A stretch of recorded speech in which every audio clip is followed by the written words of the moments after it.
getting ready to start week 5 of the Professional Grappling Federation. I know you guys missed last week because I did. I had to find a way to get my jiu-jitsu fix. Luckily, though, we're back tonight with 29 matches. So we do have some dropouts, but still 29 matches tonight. A couple of guys have buys, and there are a couple of guys that have dropped out completely from the season. But really, really looking forward to it.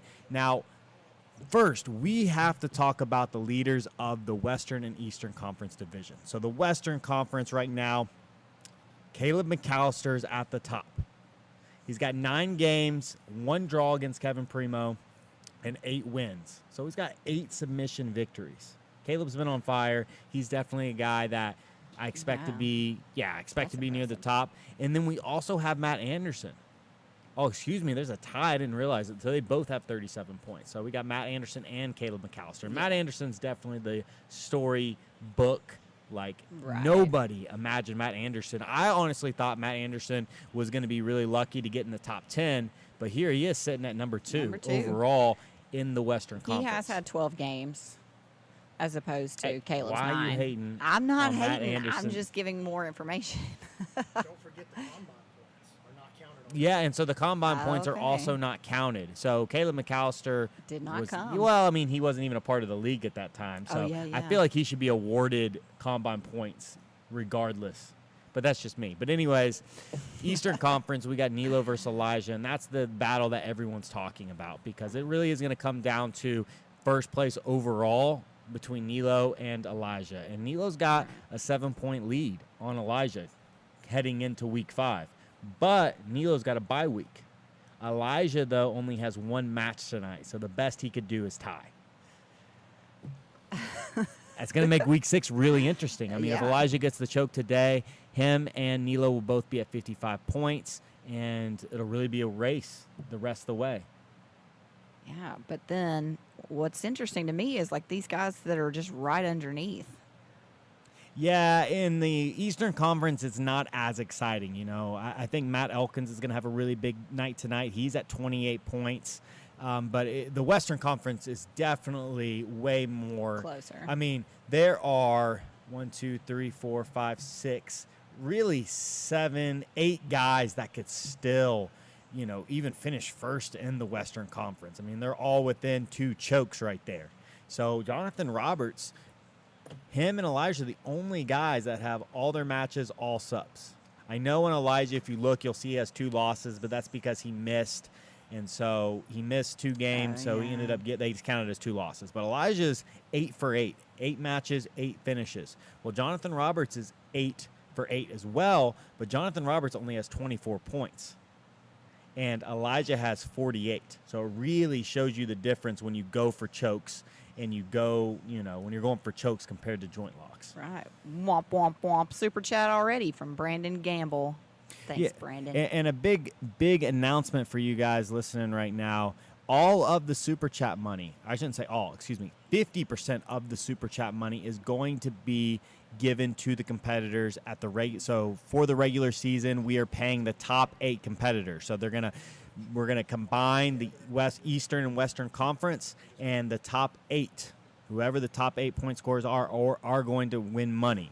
Well, half the money that's given tonight in the Super Chat is going to go to that total number. So given tonight, yes, it helps with our costs as well. It's support to us, but it's also half that money is going back to the competitors. So make sure you guys if you're going to do a Super Chat, this is the week to do it because, again, you're not only supporting the PGF, you're supporting, honestly, the most important people, the competitors. So really excited, though. We're starting tonight off. I believe the first match of the night is Jonathan Roberts versus Jeremy Geiger. Okay. That's a really good matchup. I actually put a star by that match because, when I'm choosing my fantasy league, I go through there and use my Swami skills to predict what's going to happen, and I give everybody points of what I think the submission's going to be. And I didn't choose a winner in this match because I just don't know what's going to happen. Oh, interesting. So you're 3rd place in the fantasy, so people should really hear your wisdom and listen. Well, it's just me going through and going, can this guy choke this guy? All right, he gets 7. Yeah. And if I have a little bit of doubt, I just skip it, and then I go to the next one, and I see what are is for sure going to give me 7 points. So that's what I do. I go through. Okay. How many players did you pick tonight? I got 4. Okay. I went 4 too. So, Who are yeah. yours? So Matt Harrison is going to give me 14 points. Okay. Matt Elkins is going to give me 14 points. Joe Kai is going to give me 9. And, well, I said Elijah Carlton's going to give me 11. Did he get – it's one of his matches? Yes, one of his matches. Mm-hmm. So, but you're counting, I'm guessing, then 2 points. For the no-shows. For the no-shows. Mm-hmm. Yeah. Okay. Yeah. So my squad is Joe Kai, Matt Elkins, Seth Tatum, and Jonathan Roberts. Okay. So I'm hoping Jonathan Roberts learned to choke this past week, because he's on my fantasy team this week. I heard he has a Darce. I've heard he has a Darce too. He says he's got a good one, which I believe. He's a monster. I believe but him. I need it this week, Jonathan. All right. He's on Womp, the womp, map. womp. Super chat from Wallow J. Appreciate that, Wallow. Oh, dang. I told my fantasy picks too early. They're getting ready now to lock the picks. We both told them a little too early. Yeah. Oh, well. I'm nowhere near the top. That's more about you. I mean, I missed the first couple yeah. of weeks. So, anyways, we're starting tonight off. Where's that schedule at? You know, you had it right you there? have one. Oh, right I do there. have one. Jesus, right in front of me. So we got Matt Harrison. We got the Scarecrow of Doom versus Mario Gayor. Mario's got a really interesting schedule tonight. He's got Matt Anderson, and I cannot wait to see Mario Gayor versus Matt Anderson. I wonder what Mario's strategy is going to be against Matt. I know Brandon was giving him giving Matt Anderson some tips on Mario, Okay. and I don't know. I think that's going to be one of the most fun matches tonight.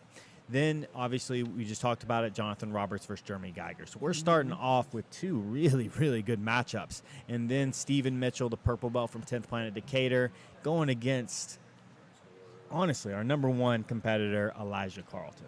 Right.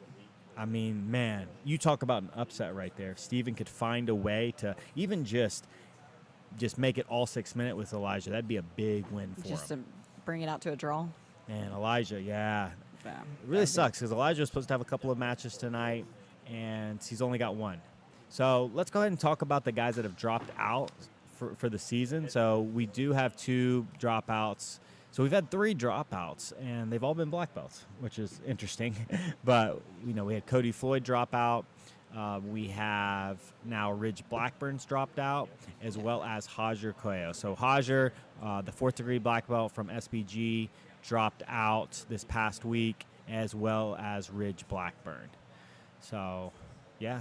Well, but you think about maybe, well, I don't know. What do you think? So if you're a black belt competitor and you're still training, is your training going to lead to maybe more injuries?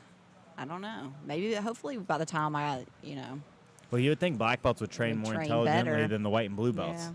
But, you know, again, who knows? Still, right. We also have Caleb McAllister. He will not be here tonight. He's had 2 matches canceled. So he's coming all the way from Virginia.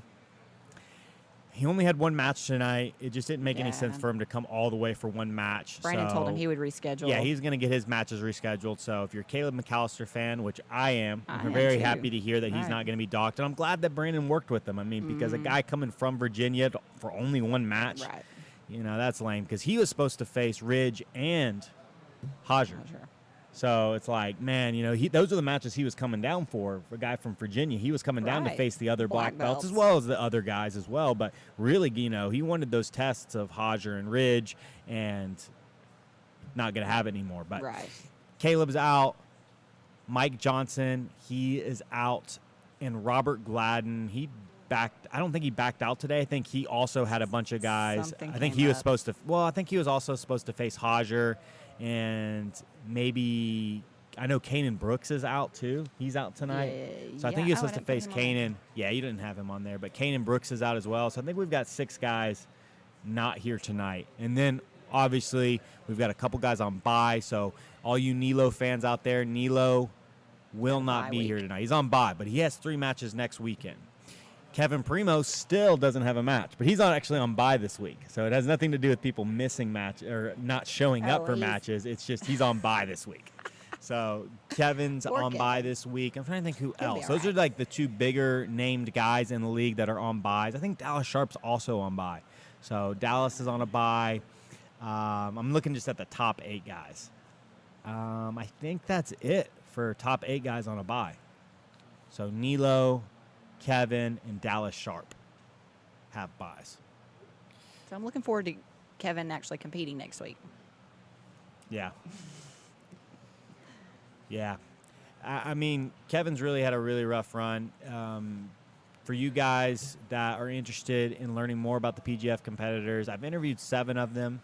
I'm hoping before the end of the season to have interviewed most of the league, at least half the league. I mean, now we're down to, I think, 28 or 29 competitors. Yeah, and a few of them we've had on air, just sit down with you for just a few seconds or a few minutes and talk just a little bit. Well, I know so many people are just really loving the coverage of the PGF. They love that they're getting to see the same athletes week after week. They're loving hearing these guys' stories, and again, that's something that I really like as a sports fan, whether it's whatever sport. I want to know more about the guys that I'm watching. I want to kind of, you want to develop a relationship with them. Right. And where can they hear these interviews? Oh, yeah, Grappling Discourse. So, you guys, I have a podcast. Make sure you subscribe. Make sure, if you like it, to rate it. But it is called the Grappling Discourse Podcast. I have 126 episodes. So, yeah. Nice. Manscaped Mike is on a bye. Okay. He's not top 8. Yeah, thank so you, not top Egghead. 8. Appreciate that. Shoot, there's a lot of guys, though, happy he's on a bye because he has been very difficult to submit. So, a lot of guys, again, real happy that he is not here. Well, that is a big deal when I'm trying to pick my fantasy league. So, a lot of these guys are really good on defense. And so, I'm thinking in my mind, could the opponent get a 7? And I'm like, I don't know. His defense is so good. So that happened to me a lot when I was trying to pick my team.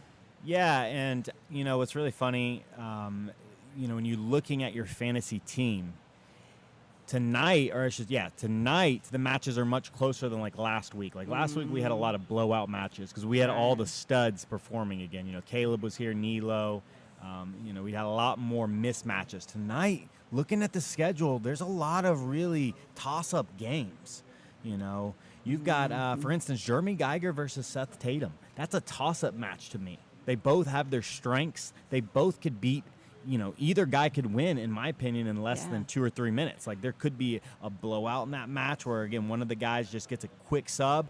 But there's a really high probability that match also goes to draw because they are training partners. They are both really good blue belts. They both have had really good success in the league.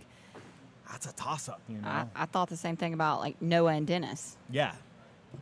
I mean, Noah and Dennis have competed against each other before. I think Noah beat Dennis on points, but that was when Dennis had been training like 3 months. So, I mean, I watch these guys rolling in the gym, but some guys do have, like Jeremy Geiger is a great example of a guy that competes better than, like, he shows in the gym. Like, when he comes to the gym, he's just training. Like, you don't really see the ego in him. You don't see him going anywhere near as hard or as obviously he's doing, like, in a competition. So he's the type of guy that it's hard, like, hey, I've seen Jeremy and I've rolled with Jeremy so many times.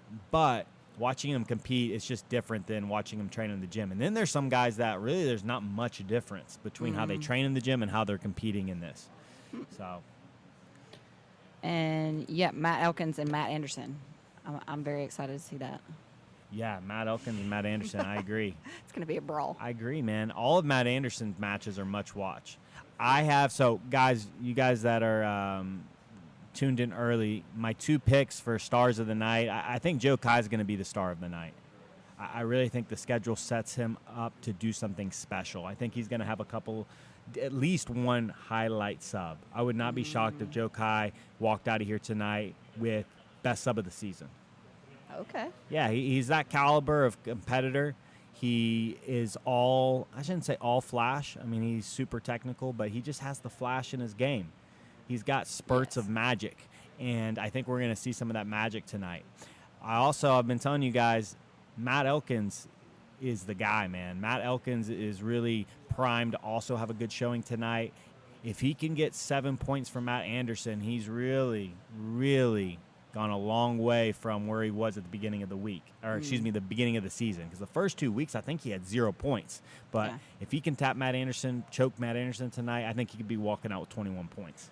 I told him that he had to at least get 14 for my team. So for my fantasy team. I think everybody went Matt Elkins, though. I think Matt Elkins was the one. I know with the people I've talked, And I think I was listening to Wallow and that crew's podcast. I mean, they went Matt Elkins. Matt Elkins is definitely a very sexy pick tonight, yeah. For sure. Okay, if you guys want to follow along with the schedule, that is on pgfhome.com. And make sure that you are going between the Eastern and the Western Conference. So not all of the games will be on just one. So you'll have to look at both conferences to get all of the games. So if we're on a match and you're like, I don't see that on my schedule, that's what's going on. You need to go in between the Eastern and the Western Conference.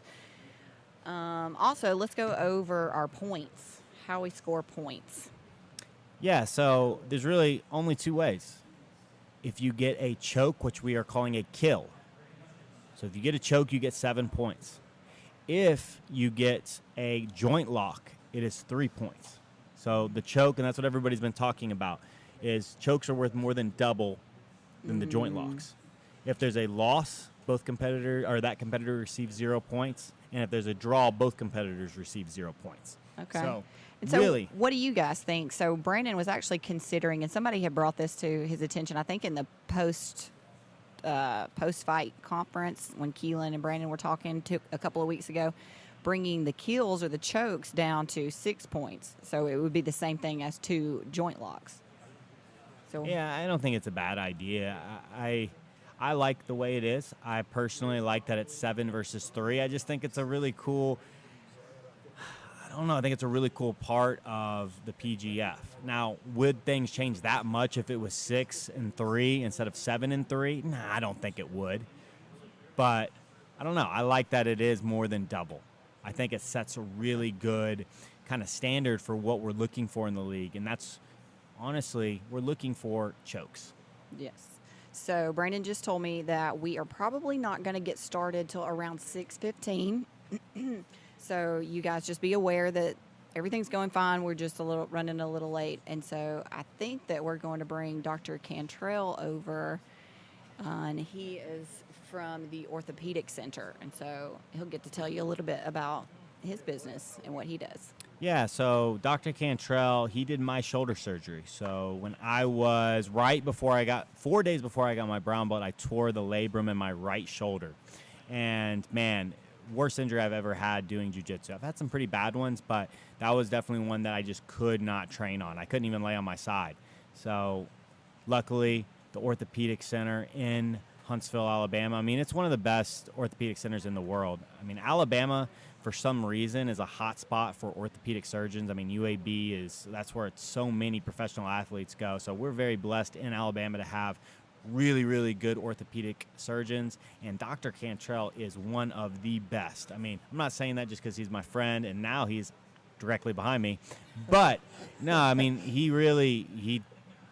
I've trusted him with my body, as have many of the 10th Planet Decatur students, and every single person he's ever worked on has come back and made it back 100%. So, Doc, what's up, man? How you doing? I'm glad to be here. It's exciting.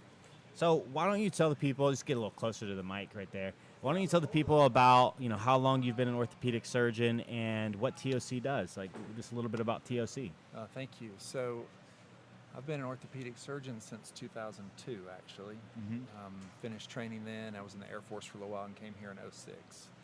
And thank you.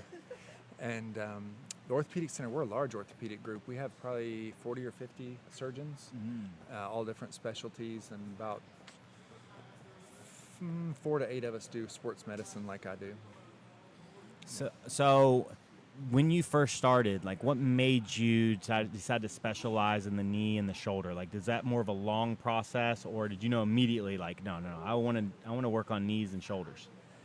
I fell into it kind of.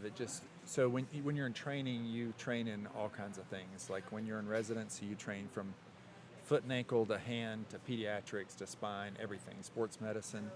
And during that time, you're exposed to so much. And there were actually other things that I was interested in a little bit more initially, but over time, I gravitated towards shoulder and knee. And so when you think about working with athletes, how different is it when you're working on an athlete and kind of recommending what they should be doing, especially post-surgery, compared to the average person? Like, is there a big difference? There can be. Sometimes not, sometimes yes. It has to do with several things, but just in general, your athlete is going to be super motivated, particularly someone who's higher level, to get back to their athletics. And so you have to do that in a measured fashion. It's okay, thank you. Has to do that in a measured fashion, and additionally, have to kind of put the brakes on them a little bit sometimes, because they'll want to get a little ahead of themselves sometimes. Yeah, and you're a guy that has a lot of combat experience. So that's one of the things I think that makes you special, especially in the world of orthopedic surgeons, is you've boxed and now you're doing Brazilian Jiu-Jitsu. So how long did you box? And, I mean, tell the people how many fights you had. Yeah, I boxed for about 10 years, amateur boxing. That ended last January. I think I had maybe 20 fights, something like that, amateur fights. And then started jiu-jitsu about 6 or 8 months after that. So I've only been doing jiu-jitsu for about a year or so. How's your jiu-jitsu journey been so far? Super fun. Like, if I had to describe it in one way, super fun. Yeah. What have been the biggest differences between, you know, obviously 10 years of boxing with 20 fights? I mean, that's somebody that's really got into boxing. What's the biggest difference? Boxing, Brazilian Jiu-Jitsu, besides the obvious of just grappling?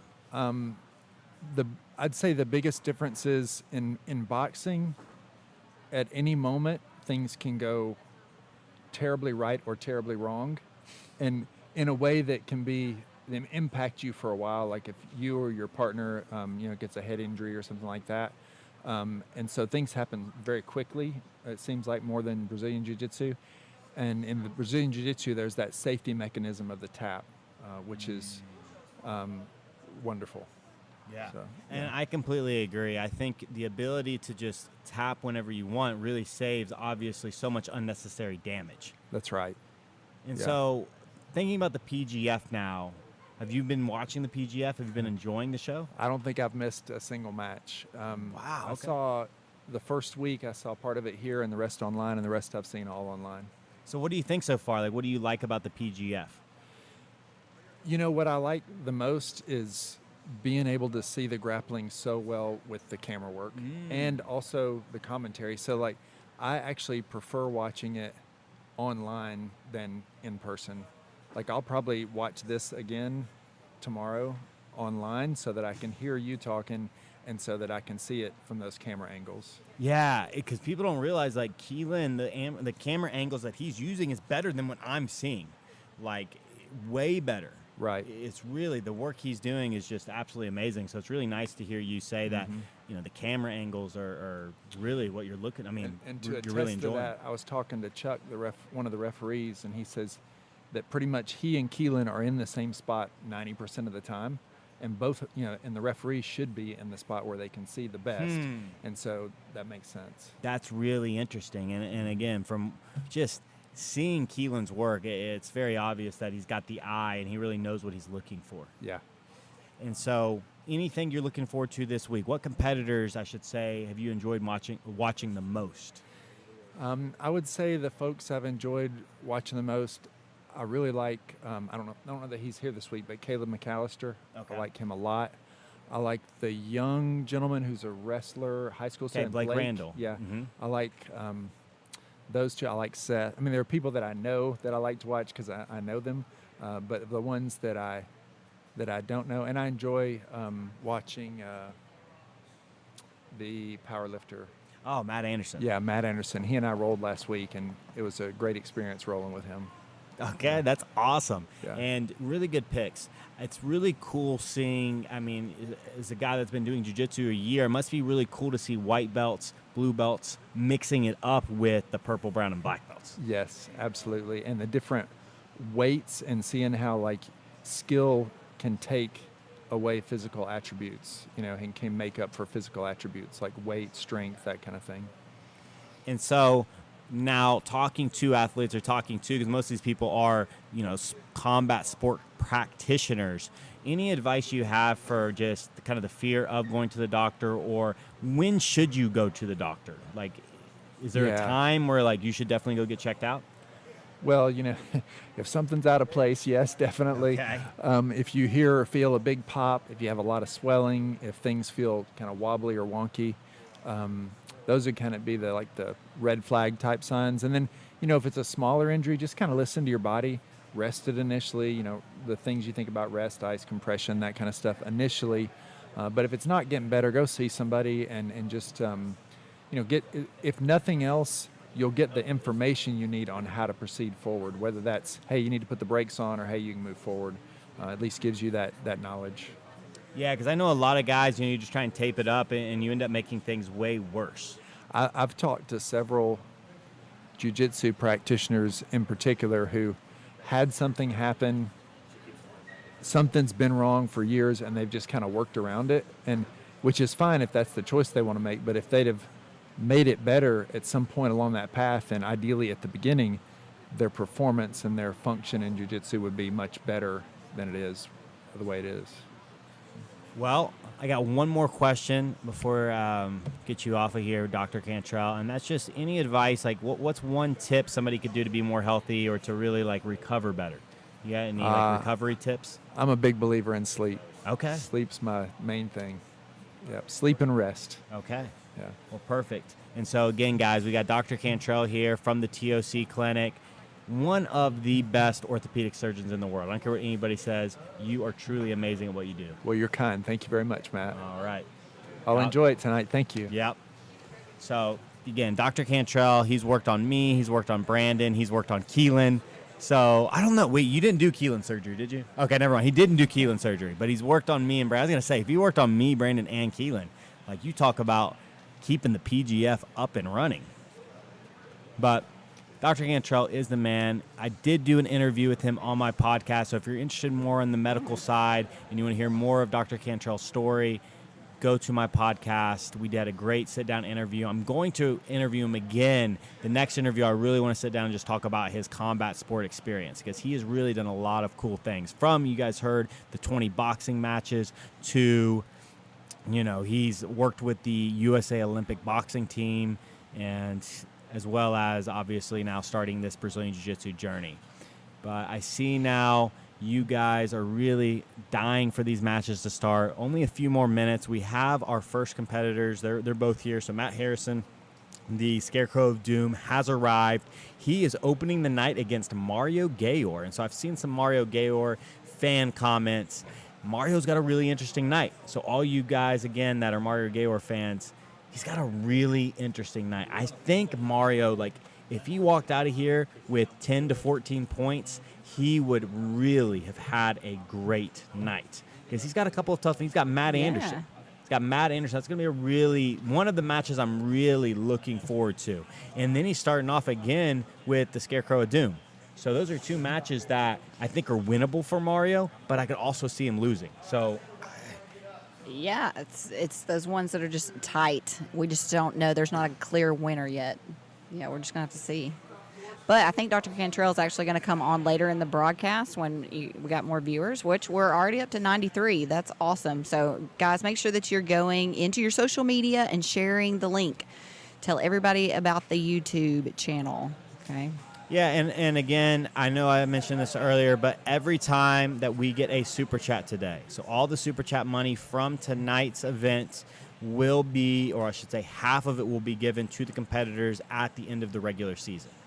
So we are paying out for the top 8 regular season standings. So the guys that finish 1 through 8 will be paid, and half the money tonight will just go towards that pot. So you're not only supporting us at the PGF and helping us by giving to the Super Chat, but you also will be helping the competitors get paid. So get paid more, I should Let say. me ask you this. So, let's say that the NBA did this. They had some kind of Super Chat where the viewers could donate, and that's how the players got paid. Would they get paid more if it was just based on viewer donations? That's a really interesting question. I think there's a possibility for sure. I think some teams and some players, especially if you could hey, I want this money to go to this player. Okay. Any of you guys watching the NBA right now, if you're watching, Damian Lillard is just playing out of his mind right now. Some of the best basketball that's ever been played. I mean, he and Wilt Chamberlain, So only 2 guys have scored 60 points in 3 or more games in an NBA season. Damian Lillard just became the second guy. So Wilt Chamberlain had a season, I think, where he did it 14 times. And then another season where he did it. 14 times. Yeah, and then another season, I think he did it 7. But Damian Lillard's done it 3 times this season. Wow. And just really playing out of his mind. But anyways, yeah, that'd be an instance where, like, if you could donate, you're like a huge Trailblazer fan, and you could just donate to one or to an athlete. Like, dude, he might be making, he might be, I mean, he already probably makes 18 to 24 million, somewhere in that range a year. But I don't know. The way he's playing, he might be making 50 mil. Right, wow. I guess that would be kind of a sacrifice play, though. Like, if you had to decide, all right, I'm going to let my viewers pay me this season, or I want the team to pay me. That would be, I don't know that I could leave it in the viewers' hands. Yeah, you know, I definitely think the way they're doing it now is probably best for everybody. Well, yeah. I know I saw somebody in the comments say, well, the bench guys would be broke, and you were right. But, yeah, it's definitely an interesting idea. But, again, the top 8 are already being paid. So if you guys didn't give anything tonight or didn't do any Super Chat tonight, top 8 are still going to get paid. I know first place is getting 1,000. I think second place is getting 600. Third and fourth are getting 400, and then 5 through 8. So those bottom 4 of the top 8 are getting their money back at $200. Okay. So, yeah. So then, right. So, you know, we'll distribute it among those 8 evenly. Yeah, exactly. Right. And, yeah, it's going to be distributed again evenly. So it won't just go to who gets number 1. I actually kind of wouldn't mind it just going to who gets number 1. Like, yeah, you know, you get half the Week 5 Super Chat money. Right. But, I mean, you know, jiu-jitsu players don't really get paid very much. I mean, you know, it's only a certain tier of grappler that gets like a year salary for grappling. Yeah, I mean, there's probably, I would say that if we're talking about just competition, there's a lot of guys that make pretty good salaries that own schools. With sponsors. Yeah, well, I mean, no, just like owning schools and doing seminars. Oh, you know, no, there's I'm talking definitely about more. just But competing. just competing, there's probably less than 30 Right. that are making, like, you know, Yeah. pretty good money. Like more than a teacher, you know, we'll say 50,000. Right. Yeah. So I've just been told by Keelan that we are about to kick this thing off. First match of the night, we got the Scarecrow of Doom, Matt Harrison versus Mario Gayor. And, I mean, Matt Harrison, honestly, I've talked to a lot of guys about Matt Harrison, and he is a competitor. And what I mean by that is he has a couple of spots that he is trying to get to. And if he gets you there, it's trouble. If you can Dangerous. stay out of his like really scary spots, you got a good chance. Like we've seen him have like some tougher matches, but then we've also seen him smoke dudes. And so if Mario can avoid the closed guard or the mount, because the mount's the same thing, right? It's just inverted. Right. So the mount, what's coming? Triangle. Not a triangle. Guard, what's coming? Triangle. Mm-hmm. So he really needs to avoid those 2 positions. But we see the Scarecrow of Doom. The Scarecrow of Doom has the spats, and Mario Gayor is in the black 10th Planet O'Fallon. Mario is a purple belt from 10th Planet O'Fallon, and we have a Jiu Jitsu brown belt representative in Matt Harrison. So they're starting on their feet. Matt Harrison gets the inside collar tie right there. Or not collar, he's on the head right there. They've both got collar ties.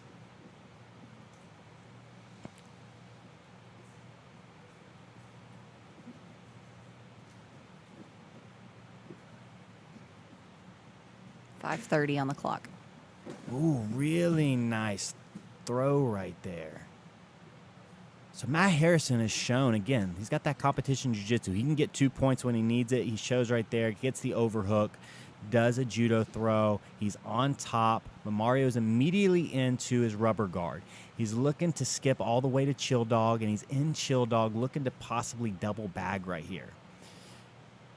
It's difficult because Matt has the inside space over there on the far side. And so Mario's up into the double bag.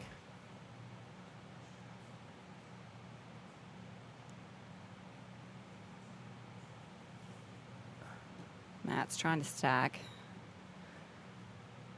Yeah, Matt's trying to stack. What I'd really like to see Matt do it's going to be really tough for him to go forward. You see how Mario's got that rubber guard frame? He's doing a great job with his forearm just framing right there, and that's going to stop all the stacking attempts by Matt. What I like to do when I start getting stuck in rubber guard for you guys that ever go against somebody really good is I like trying to force omoplatas. I like to just try and turn with the omoplata, and I'm either going to stand and pull out, or I'm going to just go ahead and roll and, just take the bottom position, especially in a sub-only match where points aren't given. But I say that. Matt does a good job of squaring back up. Mario releases. And I would like to see Matt stand up. Yeah, that's what I would recommend Matt do. It's just so hard to pass the no-gi guard or full guard from your knees. 3:45 on the clock. Especially when you're like as narrow as Matt Harrison is. Like he's not very thick. Like I feel like the no-gi guard passes. Ooh, Mario gets good wrist control, pops a triangle, but Matt does a good job. He goes to his back to avoid that triangle. So instead of trying to posture, he takes the back route. So he goes to his back, he scrapes Mario off, and Matt's been really tough to tap, especially from the rear naked choke position. So good job right there by both guys. 3:10 on the clock. And this is where I wanted to see Matt Harrison in it anyways. I wanted to see him on bottom working towards his closed guard. He's almost got that closed guard in. But Mario does a great job of threading those arms in, going to the double underpass, and he's past Matt Harrison's guard. Excellent pass right there. He snuck those hands in. 250. Double unders is just so effective, especially when you know a guy's got a really good closed guard.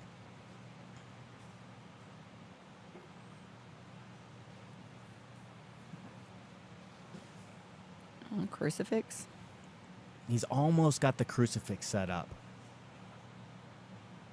Yeah, he's just missed the crucifix. I would like to see Mario come up. I like how he has the bottom hand trapped. Matt does a good job, though, getting free. He's got the underhook. He's back in half guard and has the underhook, but looks like Mario's going to try and attack a front headlock. 213. So he's going to try and attack a guillotine right here. Looking to switch to a darce. That right arm's getting deeper and deeper.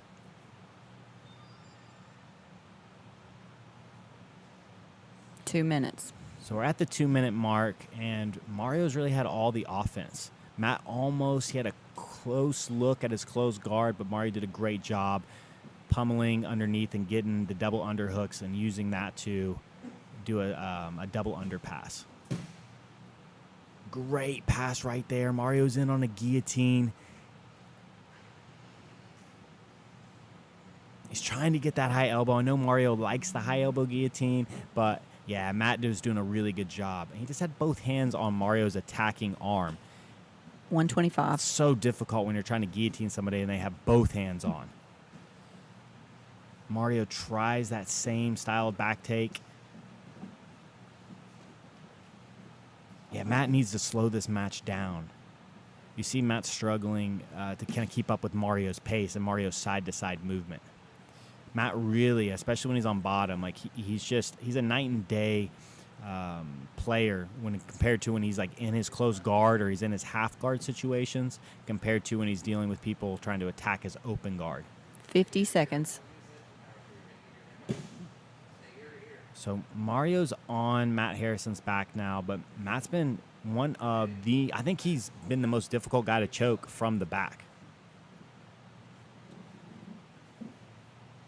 I mean, nobody's choked Matt Harrison. We saw Nilo struggle for like 3 minutes. We saw Seth Tatum struggle for a couple of minutes, and I don't think there's going to be enough time for Mario to get this rear naked choke. 20 seconds. Mario's looked very impressive this match, though. I mean, he's really controlled kind of from start to, well, I should say not from start to finish, but really at that 5-minute mark and on. After Matt got the takedown, Mario's really been in control. But Matt does a beautiful escape. I'm going to need to go back and watch that. Man, that was beautiful. Wow, that's definitely, go back and watch that escape. That was very, very cool. And some really good jiu-jitsu right there by Matt Harrison right at the end. Womp, womp, womp. Super chat from Mike, bro. Mike, what's up, buddy? Thank you, Mike. Yeah, thank you, Mike. And guys, remember that half of the donations given are going to go to the top 8 competitors at the end of the season. Yeah, so Egghead, Elkins did get him, but it was with a guillotine. I believe it was a mounted guillotine. But the rear naked choke especially has been nobody's gotten Matt Harrison in from the back. Nilo had to switch off to the arm lock. And I think it's really interesting, as a guy, if I was Mario's coach and I knew he had Matt Harrison in his first match, I wonder if I would have told him, hey, let's avoid taking the back. Let's avoid the rear naked. Let's not waste any time. And we've seen these other guys really struggle from there. Let's try and attack him, with the front headlock, maybe attack his arms more, possibly his feet. I don't think really anybody's tested Matt Harrison's legs yet. So that's what I would have said as a coach, just because, again, I've seen Matt Harrison. He does a really, really good job of staying out of rear naked chokes and escaping the back. So do you think sit guard and go for the feet? No, obviously Mario just had a great match. He was all over Matt for pretty much 4.5 minutes of the 6 minutes. But, he really, a lot of the attacks were back-oriented. We saw a couple of crucifix attempts. We saw him take the back, and he just, again, never got close. We haven't seen anybody get close to tapping Matt from the back. No. So, yeah, it seems like I think Matt Harrison has been tapped 2 or 3 times, and I think it's been 2 guillotines and 1 armbar. I think he's had 20 points scored against him. Yes. Yes. Okay. So, yeah, he said so. Matt Harrison's had 20 points scored against him. So that would be 2 chokes and 2 joint locks. Okay. While we're waiting on the next match to begin, the player of the week last week was Elijah Carlton, and so he gets to go to Chili's with the commish, Brandon Mccaghren. Yeah, so Brandon is going to be buying Elijah Carlton chili. So what are your plans as your husband takes out this dude for dinner? I don't know. Maybe I can sneak along and get in a separate table and get some of that chili con queso. Okay, chili con queso. Okay, yeah.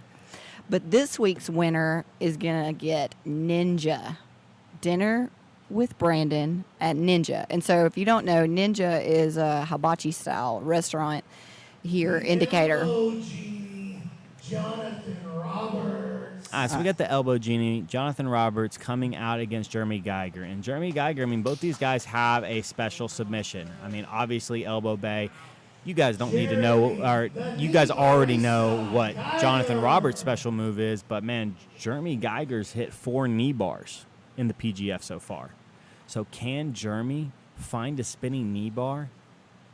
But Jonathan's really shown good leg locks as well. So tapping Jonathan, nobody's gotten close. I don't think anybody's really even run any offense on Jonathan yet. So we'll see. Well, there hasn't been a whole lot of time. So Jonathan immediately sits. He's playing the left side reverse de la Hiva, and Jeremy's looking to get in here on a cradle-style pass. He's got his left arm weaved in there and his right arm trying to get control of the head. You see Jonathan trying to get this clinch working. He's in probably his favorite guard. He really goes between the reverse de la Hiva and knee shield, and it's looked like he's looking to go to the full guard. He usually isolates that arm, right, that's controlling the head? Yeah, so you see him already trying to isolate that arm right there. Jeremy's doing a good job, and he needs to keep his weight forward. If he tries to back out now, it's going to be too late, and he's going to start going to that Sumigashi style, that Marcelo Garcia style arm attack on Jeremy's right arm. Yeah, you see how explosive Jeremy was there pulling that arm back? He could feel what was coming. He knew that arm lock style attack was coming. Yeah. So really good work right there. Jeremy's trying to use his head. You see how he's using the crown of his head into Jonathan's chin. That's super effective on guys that have good guards. Just taking your head and just grinding it in to the jaw really stops a lot of movement. So Jeremy's doing well so far. Jonathan hasn't been able to create any angles. He hasn't been able to set up really any of the arm locks we've seen so far from him. So good job by Jeremy. Obviously, he did not want to end up in the closed guard. 4:24 on the clock.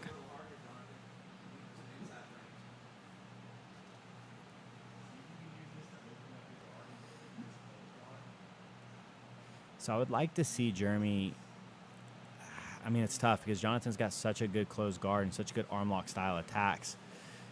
Yeah, Jeremy needs to create that separation. So Jeremy, this is where he wants to be. He wants to be separated from Jonathan. And he wants to attack from space. Really nice work right there. Jeremy needs to address every grip that Jonathan makes. Jonathan looking to pull him into the Sumigashi style. Sweep again. 340. Jeremy did a great job right there. I love how he jumped up to his feet to give himself better base. If he would have stayed on his knees right there, I think Jonathan would have ended up getting the sweep. Really nice work by Jeremy. Excellent. Brandon's calling for Jeremy to get right into the attack. Really nice entry by Jonathan. Jeremy, though, goes with the reap. Really didn't panic. Went with the reap.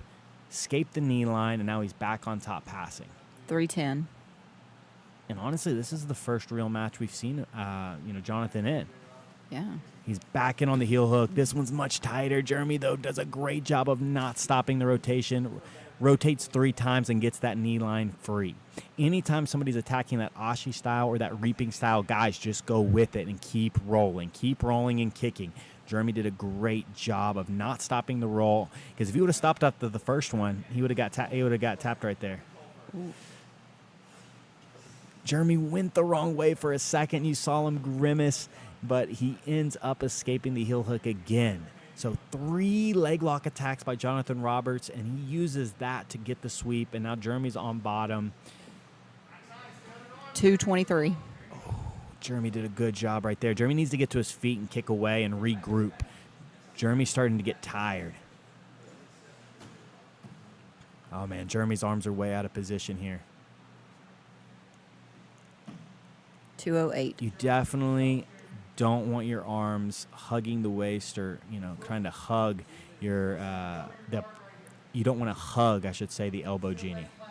You really want to get those hands back to the inside. He really needs to win those inside spaces. You see elbow genie riding up. He's got his left knee where he wants it. He's in that high position right there.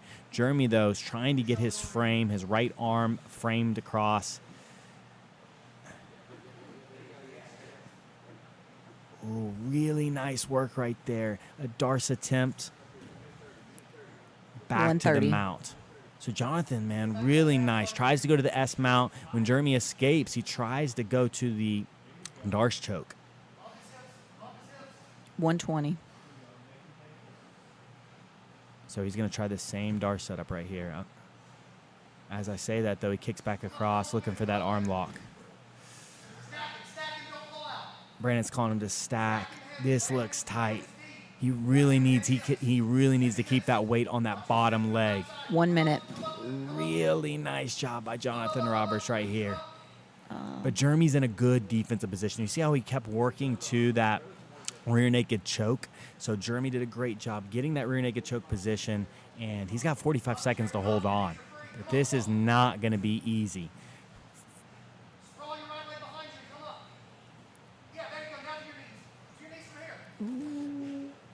And Jonathan gets the tap with 32 seconds left. Beautiful. So, great match, man. Jonathan, by far, Jonathan's toughest match so far. Was that his longest match? Jeremy almost took him the distance. Now, Jeremy didn't get any offensive movement off, but we really got to see a lot of Jonathan Roberts. I mean, again, most of the matches have just been so quick. Really haven't been able to see a lot, the depth of Jonathan's game. Right. But like we were talking about earlier in the season, now the competitors are able to see, all right, I know he's going to try to armbar me. So how do I stay out of that? Yeah. Like, how do I stay out of his closed guard or whatever? And so I think it's giving the competitors an advantage to be able to see all these other matches. So yeah, and I think it was a mistake by Jeremy. His arms were just out of position a little bit too much on bottom. He did a great job on top. I mean, Jonathan really struggled with his arm block setups from the closed guard. So he had to switch to the leg locks. He had a couple of good leg attacks, nothing that close. I mean, there was one bad movement by Jeremy in there. He turned the wrong way in the leg lock for a split second, but then he caught himself, rolled out. But when he ended up on bottom, he was a little bit gassed, and again, his arms were just out of position a little bit too much, which Right. gave Jonathan just a couple of arm lock opportunities, and he ends up capitalizing with about 32 seconds left. That's tough. Yeah. Yeah, no, but what a great match. I mean, Oh, for sure. great match. Okay, so guys, if you want to vote for this week's Player of the Week, then you need to go to Facebook, join BrandonMC.Ninja, and it'll ask you a couple of questions before you join the group, and that's where you're going to find the poll to vote for this week's Player of the Week. And Brandon is going to take that guy to Ninja. They have sushi. They have hibachi. I'm jealous, super jealous. I mean, are you not going to be able to go? Maybe, I don't think so. It sounds like a date where it's just them two. So I don't know. Well, very cool. I wasn't invited. Yeah, really cool, man. And all the competitors have really been enjoying their time on the PGF. One of the things that I keep hearing over and over again is this: the guys really like hanging out with each other. They've really enjoyed getting to meet a lot of other people that are like them, that are willing to, hey, for 3 months, I mean, you got to be a gangster. For 3 months, you're committing to compete pretty much every Friday. Yeah. And so you got to have a lot of similarities. You know, you imagine 32 guys jumping in, Yeah. you're going to find a lot of new friends. Maybe a couple of guys that you don't like. I was going to say, maybe some But, enemies. but for the most part, you know, again, these guys have all had a great time getting to know each other and getting to compete against each other. Wallow wants to go to Chili's. I don't know if I get to go to Chili's. So you say go with y'all. I don't know if I'm getting to go or not. I wasn't invited yet. So we'll have to see how that You're goes. going to be eating a turkey burger tonight. So next match, we got Kiahi versus Eric Longar. And Keith Kavanaugh's in the chat. Silver Weasel, Stephen Mitchell. Oh, wait, excuse me. Never mind. We got the Silver Weasel, Stephen Mitchell. I think you just made that up on the spot. Yeah, that's what Brandon said. So I'm not calling Steven that. But got the purple belt from 10th Planet Decatur in the blue, stepping on the mat first versus Elijah Carlton. Elijah's in the short sleeves. He's our number one competitor so far in, or the number one ranked competitor, I should say, so far in the PGF. He needs this win, though, and he needs a choke. Elijah only wants those 7 points. He knows he's in second place to Nilo, and he knows if he gets this choke, he's going to end up tied. Steven opting to stay on his feet, and I think that's a really good decision. We've already seen what Elijah can do on top, but Elijah does a great throw right there. Beautiful throw. It's on top, already in the mount position, and Elijah really likes this punch choke. I think we're going to see a punch choke set up. He's already in. I think he's a little too high for the punch choke. I can hear Steven's breathing, though, as I say that again. I was like, I think he's a little too high. As I say that, I can hear breathing Stevens, already starting to mess up, and he gets the choke shortly after. Nice. Let's talk about a couple of our sponsors, Decatur Coca-Cola Bottling Company and Frank Troop. We really appreciate Frank. He's always in to help Brandon with his crazy ideas, like a grappling league. So we really appreciate Frank and his family and his company, Decatur Coca-Cola Bottling Company. We also appreciate Matt Viper and Eric Bell. Thank you for all the rash guards, and he's done so much for us. We appreciate Eric so much. So you guys go to mattviper.com. You can order either the blue or the orange rash guards. He's got those on his site. He's also it's like a dry fit T-shirt, also with the PGF logo on it. So you guys show him some love and go to mattviper.com.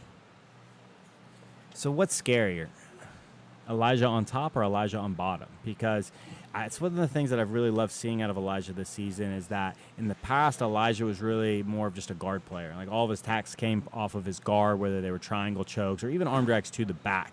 But he didn't have this top game that we're seeing now. And that's one thing that he really said he wanted to showcase was that he can do the top game now. He can get on top. He can wrestle a little bit. He can get on top of you, pass your guard. And when he does, he's looking for that punch choke. I mean, the punch choke is his new weapon, and he's obviously got a very, very good mounted triangle as well. So really scary stuff, man. Yeah. Really scary stuff. I think I'm more scared of being on my back with So, yeah, Elijah on top.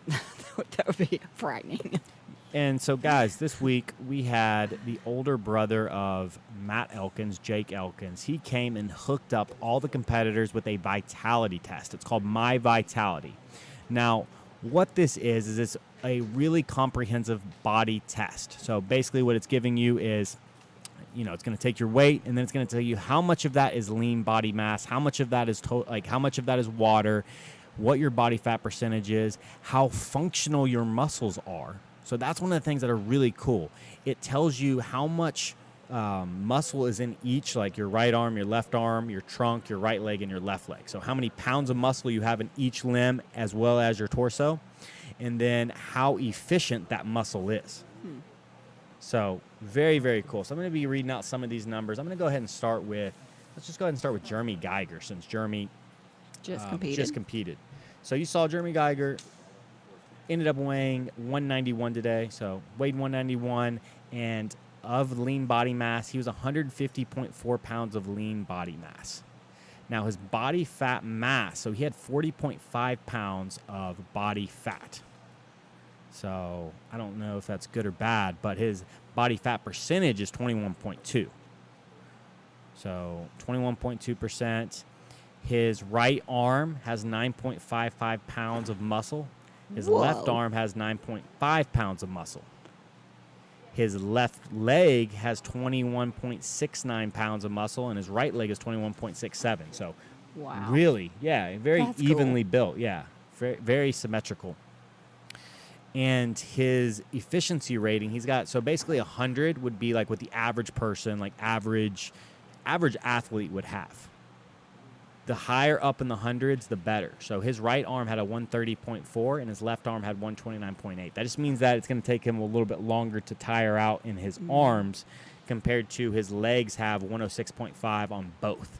So his legs give out faster than his arms. So what this test shows is, to show like a trainer, like Jeremy needs to work a little bit more on his muscle, and especially his muscle capacity and his muscle endurance in his lower body compared to his upper body, just to make it more even out. Yeah. But what Jake was telling me is that a lot of grapplers are much more, their upper body scores are much higher than their lower body, just because you use your upper body a lot more, and especially like Brazilian Jiu Jitsu and grappling. Okay. Yeah, that makes sense. So, Anthony, tell me your son's name, and I'll give him a womp womp, and I'll shout out his name. Oh, Urijah. Is that right? Urijah? Yeah, Urijah. All right. Womp, womp, womp. Urijah. That one's for you. Yeah, Urijah. Pleasure to have you on the stream, buddy. Hope you're enjoying it. So we got Eric Longar here in the orange. He's a brown belt from 10th Planet Las Vegas. He moved to Mississippi last year, and he's going against the white belt Kiahi from 10th Planet O'Fallon on the bottom in blue. So immediately Eric passes the guard, and man, Eric's been really, really tough when he passes the guard. When Eric gets on top and he can really work his side-to-side passing, he's been giving guys fits. So we see him here in a good side control position. He's looking to set up a knee on belly, and I think he's looking to set up a choke. Yeah, he's got that right arm in, looking for the darce, and I love how you see how he goes for the darce attack. He recovers his guard, but he's immediately in on the other side looking for that headlock. Beautiful stuff. Passes the guard. And Kiahi really needs to find a way to slow Eric down. This has been something that a lot of people haven't been talking about as much, and I haven't been saying as much, but whenever you're going against these guys that are just constantly passing, and when we see Eric again setting up a beautiful knee slice into the darce, this darce attempt is much deeper. He's almost got it where he likes it. He just needs to fold the head a little bit more. You see how he's on that forearm right there? He really needs to get that hand to the bicep. There he goes. He's in on the bicep now. 441. But Kiahi does a great job of getting back square to his turtle. Just makes his posture a little bit harder to break right there. Eric, not gifted with the longest arms like myself. It's going to be much more difficult when guys start getting square and their posture back to keep it.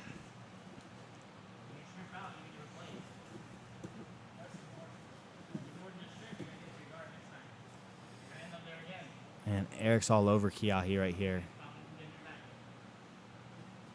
One hook's in, the other hook's in.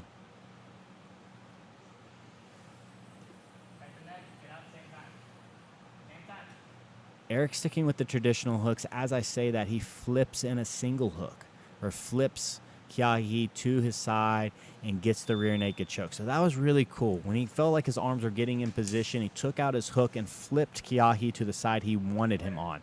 So he flipped Kiahi to his side and finished with the back rear naked choke, and he's getting 7 points. Nice. Man, awesome job by Eric Longar. 7 points on the board, and he was up. Like I said, I picked him, or I did pick him for my fantasy team. I think I took him off. Dang. You're bad. My bad. It's Uriah. The J is silent. Okay, you're right. All right, so here it goes again. Womp, womp, womp. Uriah. That super chat's for you.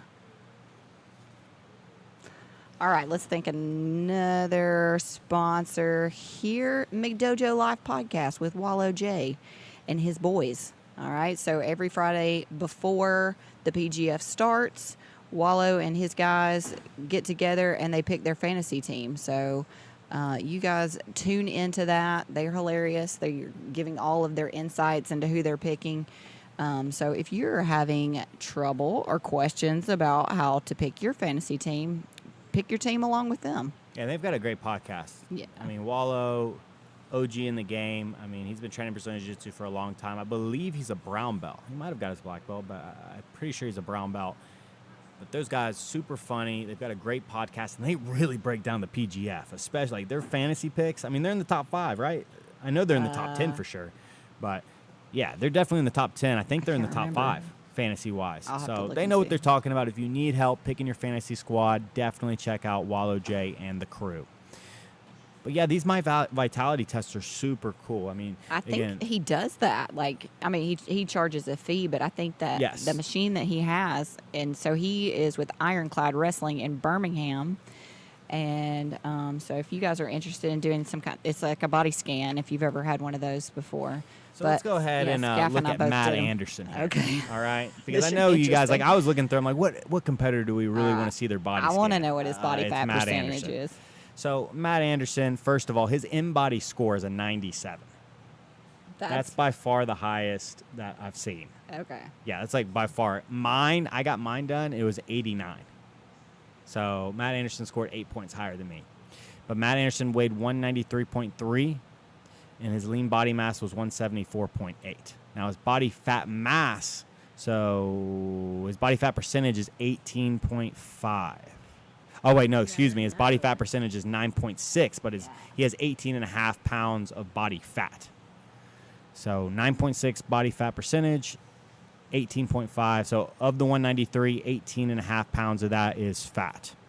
Now, looking at his muscles, his right and his left arm have almost 12 pounds of muscle in them. Dude, almost 12 pounds in his right and his left arm. So he's got 24 pounds of muscle in his crazy. arms. Okay? And then his efficiency rating is 146.1 and 11.95. Wait, Or excuse that's me, each and arm? 147.3. So 146.1 and 147.3. Oh, okay. So you guys remember Jeremy? Jeremy had like 128 Okay. on his left arm. And he's almost 20 pounds higher than Jeremy.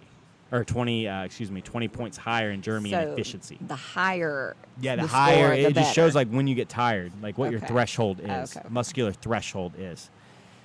Now, his legs are actually much lower, which is really interesting. So his right leg's 112 and his left leg is 109.9. But 25 pounds of muscle in both those legs. So he's got 50 pounds of muscle in his legs and almost 25 pounds of muscle in his arms. Wow. Yeah, That's insane. yeah. That's insane. That's so crazy. So, for instance, again, he's got almost 12 pounds of muscle in each arm. I have 10 pounds of muscle. So he's got 2 more pounds of muscle in each arm compared to me. Okay, and that doesn't seem like it would be a lot, like 2, but that's That's a lot. That's a lot. Yeah. You know, he's also got 30 pounds on me. Keith but- says, "Good thing I'm not there because I'd break those vitality tests." Right, guys? Yeah, Keith would be 100% pure stud. Right. No body fat. Yeah, so really cool, man. These body tests or these vitality tests are very, very cool. It also shows like how much of your like what your Who's this for? So it also has an inflammation analysis. So basically it'll tell you if you're inflamed right now. So if you haven't recovered from a training session or if you're holding a lot of water due to inflammation. And Matt Anderson's right at where he should be at 0.380. They were telling me is like that's where you want to be. So, yeah. That's your hydration. So let's compare that to Jonathan Roberts. So we just saw Jonathan Roberts, the elbow genie. Jonathan weighed 172.8. So 21 pounds less than Matt Anderson. His body fat percentage was 9.7. And let's see here. So his right and left arm, 10 pounds of muscle. So, yeah, Matt Anderson's got 2 pounds of muscle on him as well in each arm. Jonathan's right leg's 24 pounds. So basically both his legs, right and left leg, have 24 pounds of muscle on each leg. So pretty strong legs, but still Matt's got an extra pound on those bad boys of just muscle. So That's crazy. Dang, that's crazy. That is crazy. That's really cool. I mean, Well, and his in-body score is at 87, where, again, Matt Anderson's at 97. So we're talking about 10 more points. My in-body score is an 89. And so Jonathan's was 87, and Matt Anderson's a 97. So, yeah, Matt crushes both me and Jonathan. okay. So 100 would be the top, right? Yeah. I'm so thinking it's- like a test score. Yeah, so it's like saying, like, well, Matt Anderson is a monster. That's basically what that in-body score is saying is like, yeah, he's a beast. But here we go, man. I told you guys at the beginning of the, not podcast, at the beginning of the show that Joe Kai was my pick to be athlete of the night. I think he's going to end up going to Ninja next week. I think he's going to end up with sub of the night. I think he's going to hit possibly sub of the season. Right now? No, maybe not right now, but in one of the 3 matches, I think we're going to see some crazy stuff from Joe Kai. But Casey Wilbanks here, blue belt from Muscle Shoals, 10th Planet Muscle Shoals in the blue, and Joe Kai, brown belt from 10th Planet Decatur in the orange. I've been training a lot with Joe recently, and Joe is so much fun to train with, and he is so unpredictable. He has so much flash in his game. Joe will mix it up with you on the feet, and he'll also look to get underneath you for your legs. But Joe's definitely thinking 3 chokes tonight. Casey does a good job, and you can tell Casey does not want to be on bottom. Joe, great takedown. Beautiful double leg. Already has the guard pass, and those are the best takedowns. Whenever you get the takedown, already past the guard. 524. Joe's looking to come up and possibly take a crucifix position right here. Casey's trying to hold on to that leg. He switches to a double leg and does a good job of taking Joe over, but Joe gets that 100%. He didn't quite have a good 100% grip, just enough, though, to flip Casey back onto his back. Now he's in an almost triangle position. 457. Casey's doing a good job. He's got his hands clasped right there, but if his hand comes out the back door of Joe, like he's in a really bad situation.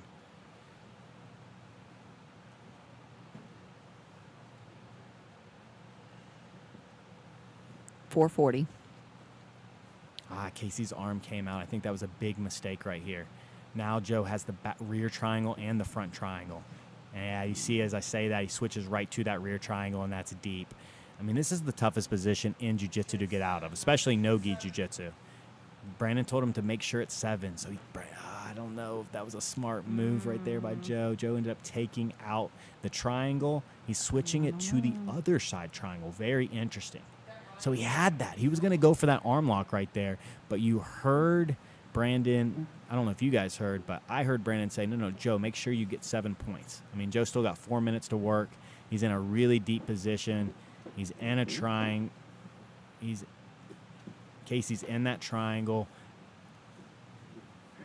Joe's looking to switch to a front triangle here. Casey's doing a good job, though, of defending.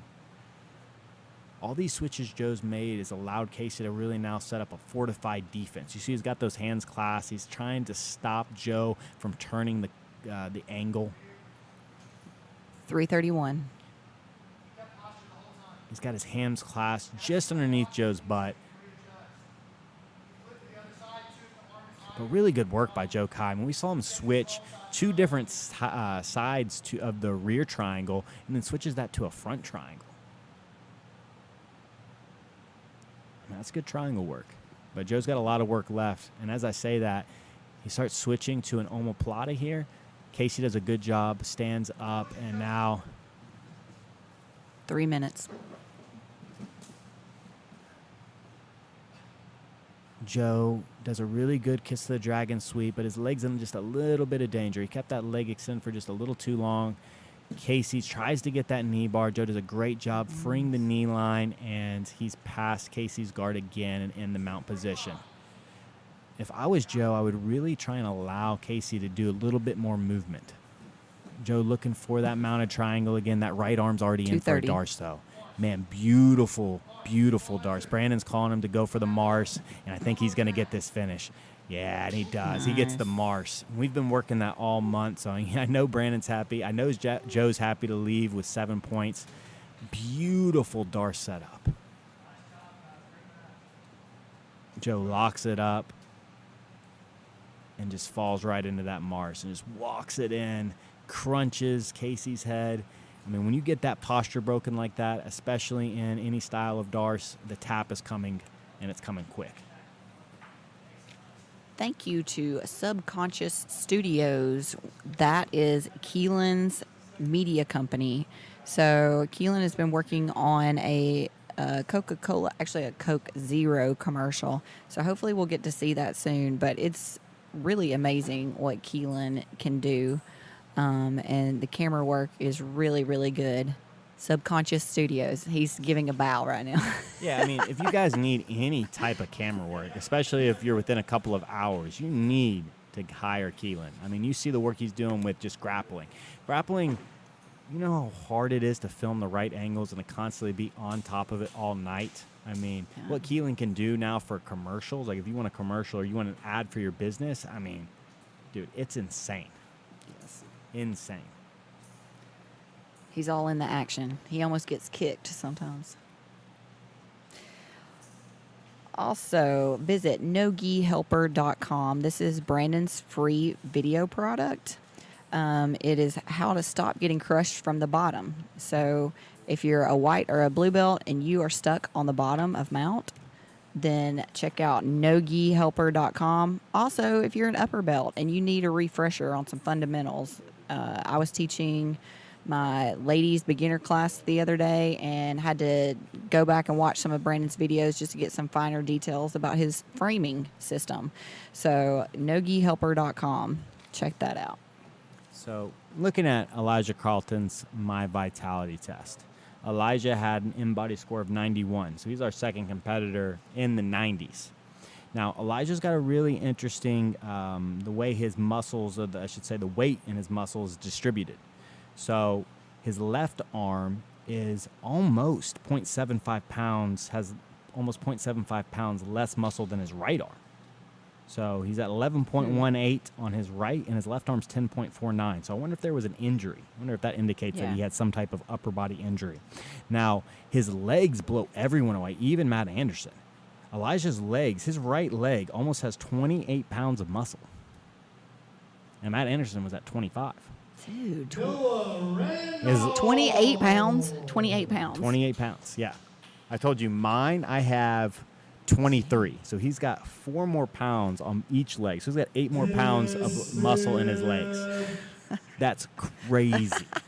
Elijah's body fat percentage is 6.4. I'm thinking that's a toddler. Yeah, and Elijah's body fat percentage is 6.4. So he's an athlete. Yeah. Okay, this is one of the matches that I was. Yeah, this is a tough match for both these. I mean, these guys are teammates. Dennis Smith here in the black shorts. You see Noah Randolph, the 16-year-old blue belt from 10th Planet Decatur, in the kind of neon black shorts. And Noah's going to stand with Dennis. I mean, Dennis definitely has the wrestling advantage. And Dennis goes right into the same takedown he's used on everybody.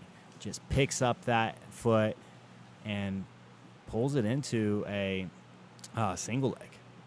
Just pulls it up, chops Noah down, And Noah looks for a ninja choke. Noah's got some really sneaky ninja chokes. But Dennis is very well aware and knows the ninja choke as well. I mean, we saw Dennis almost put Steven to sleep last week in the ninja choke. 520. So Noah's playing from his closed guard. I mean, Noah does his best work from the top position. I mean, Dennis knows this. Dennis really wants to stay on top. So very important for Dennis to get that early advantage. He's on top in Noah's closed guard. Noah looking to create an angle. And it's cool. Like, there's a couple of different ways you can create angles in the guard. One way is but just attempting hip up and sit up sweeps right here. So you saw Noah try to kind of sit up and bump Dennis and get his hips out to one side. Dennis, though, pushed him right back down. He wants Noah flat on his back.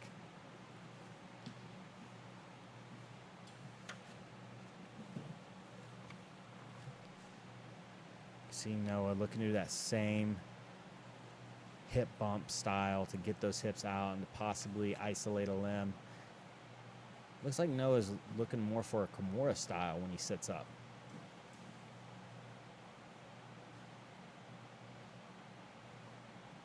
Yeah, if Noah could get double unders, I would like to see Noah possibly get the double unders right there. It's going to be way easier for him to work off those double unders,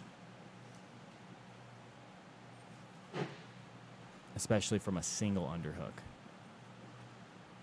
But Dennis doing a good job keeping Noah flat.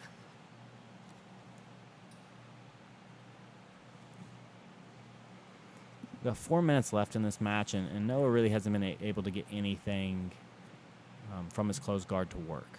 This is where I would like to see the competitor kind of recognize that they're really not having any success, and they kind of move to a different guard.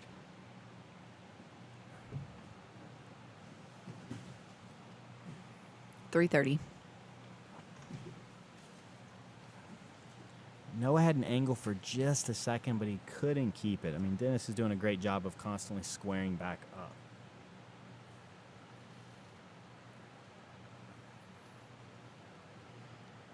Yeah, Noah's offense is just being a little too predictable right now. He's tried the same kind of sit-up sweep. If the sit-up fails, you see him kind of reach underneath like he's going to try a flower sweep. But those are really the only two things he's trying. Yeah, and we see that same exact attack. He got a little bit closer this time. He almost got his right leg underneath and got to the angle he wanted for that flower sweep, but still a no-go. 244. Yeah, I would like to see, I mean, that's what's tough with these 6-minute matches. I mean, you can't really, you have to figure out when something's like, hey, this is not working. I need to move. I need to try something else, especially if you think that this is a match you should get 7 points from. Yeah, I think that was a mistake by Noah. Noah reached up for that headlock right there, opened his guard, and Dennis did a great job passing. But as I say that, though, Noah is in on the ninja choke. Mm-hmm. Noah looked at the ninja choke for a split second. Dennis, though, was just a little bit too much on top of him. I mean, he had his weight a little bit too much on top of Noah. You 2 really want that minutes. ninja choke for that guy to kind of fall off of you. You want his weight more on the ground, not on top of your chest. But Noah does a great job, though. I mean, Dennis, that definitely spooked Dennis, and it made Dennis retreat just enough for where Noah could get that closed guard. But as I said, man, Noah really, I would like to see him open his game up a little bit. 138.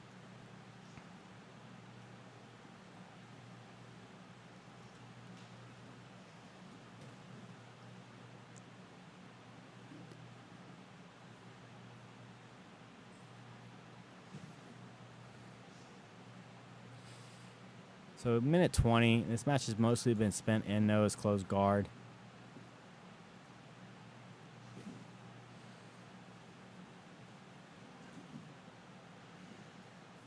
Yeah, Noah keeps looking for that same flower sweep. 103. Yeah, Brandon's carding. Brandon's calling for Noah to take some risks to open his guard up, and I completely agree. I mean, neither competitor has come close to anything. You know, that's what's tough. You know, you got 6 minutes. You've got to really make the 6 minutes count. And when you play safe sometimes, this is a match that I think both guys played safe. You know, they know that they have really tough matches in the gym. And so I mean, neither guy really wanted to give an inch. 30 seconds. So got 30 seconds left.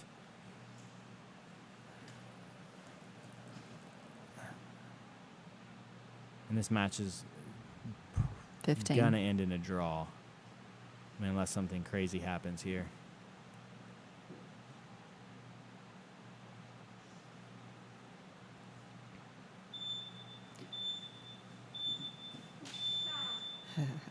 It's a little too late. A little too late. So, and that just happens with, like, over time, your game expands, and then you can open up and try new things.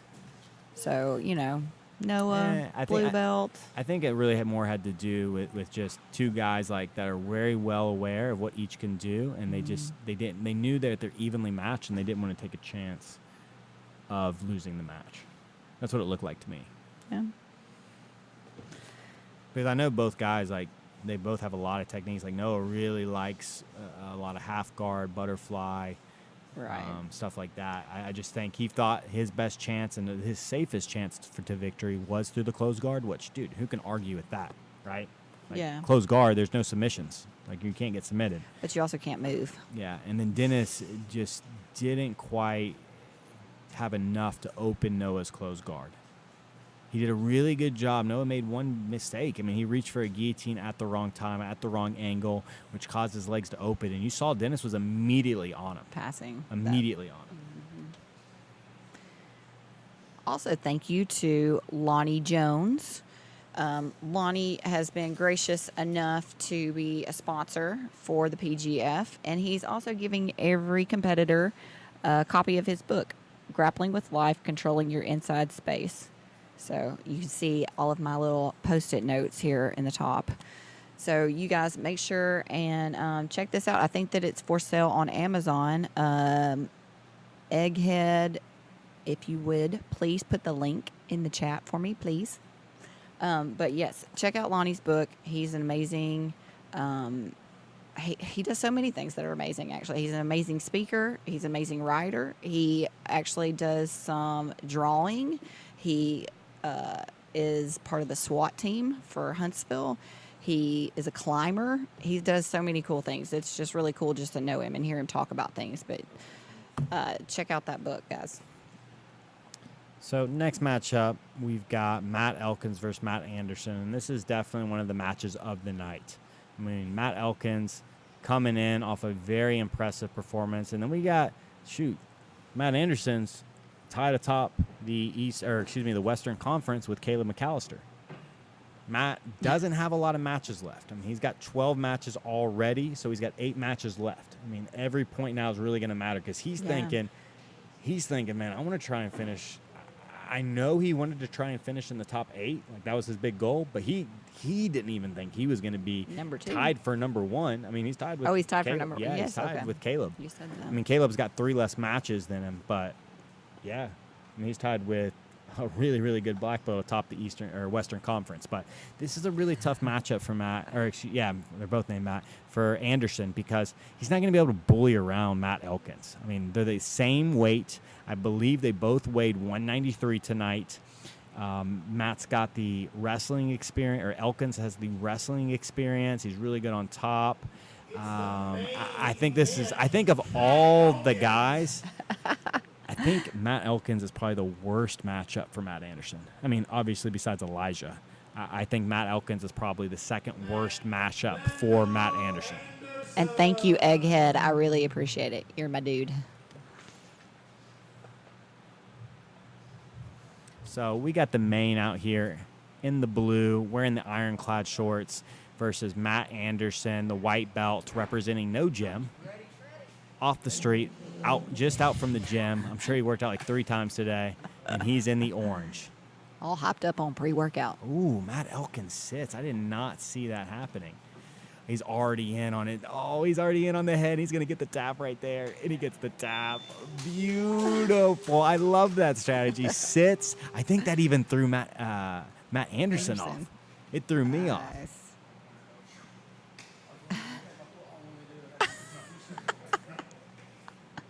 Dude, beautiful high elbow guillotine right there. Nice. I mean, completely threw me off. Matt Anderson committed a little bit too much to that leg. He sat, or excuse me, when Matt Elkins sat, you saw him reach immediately like he was going to go for that for the single leg ashi into the straight leg lock. Mm-hmm. But his head was just a little too exposed, and Matt came up, snatched it down, and just high elbow guillotine. And honestly, you know how happy Matt Elkins is? He's got 2 more matches tonight, and he didn't just have a war with Matt Anderson. I know. He's fresh. Yeah, he's fresh. I mean, beautiful. That's a textbook guillotine right there. Make sure that you are going to pgfhome.com to see the schedule. Again, make sure that you're going back and forth between the Eastern and the Western Conference so that you can see all the games. Also, you can see the standings. So if you're hearing Matt talk about the top 8 in the Eastern Conference or the top 8 in the Western Conference, that is on pgfhome.com. So looking at Matt Elkins' vitality score, he had as a 92, so he is now our second. He has 1 point higher than Elijah. So he's got a 92 in-body score. His weight today was 195 pounds when he said exactly 195. So he actually had 2 pounds on Matt Anderson. He is 20, so of the 195 pounds, he is almost, or 29 pounds of fat. So he's got 29 pounds of fat. His body fat percentage is 15.1. But he's got really, really good efficiency ratings. His right and his left arm scored 127. His right and his left arm equal 10.38 pounds of muscle in both arms, and then 24.3 in his legs. So he's the first guy that really has just been pretty much exactly equal on both sides. Like a lot of guys have had deficiencies. I mean, we saw Elijah had a huge deficiency between his right and his left arm. Yeah, Matt Elkins. We'll have to ask him if he has had an injury. Yeah, I mean, I guarantee he has. So, yeah, really quick match right there. Yeah, Elkins is a stud, man. Elkins is definitely like one of the best unknown grapplers, in my opinion, in the Southeast. Like, especially when he gets his leg game up to standard, like up to the no-gi high-level standard, I think he's a guy that could really make a lot of noise at a lot of different tournaments. Be an amazing competitor. But here we go, man. We got Jonathan Roberts back out for a second and last match of the night. He's going against Casey Wilbanks. Both these guys just competed. So we saw Casey get choked by Joe Kai, and, I mean, Jonathan's immediately in on the mount. I mean, I don't know. I want to see him just get an armbar. As I say that, though, beautiful Darce setup. He's going to get that. That's a finish right there. It's deep. He pulls guard. I see the hand. Yeah, and he gets the tap. So there we go. There's Jonathan Roberts' first choke of the season. 10 matches, 10 subs. Man, and we saw him try that same setup on Jeremy Geiger. You remember?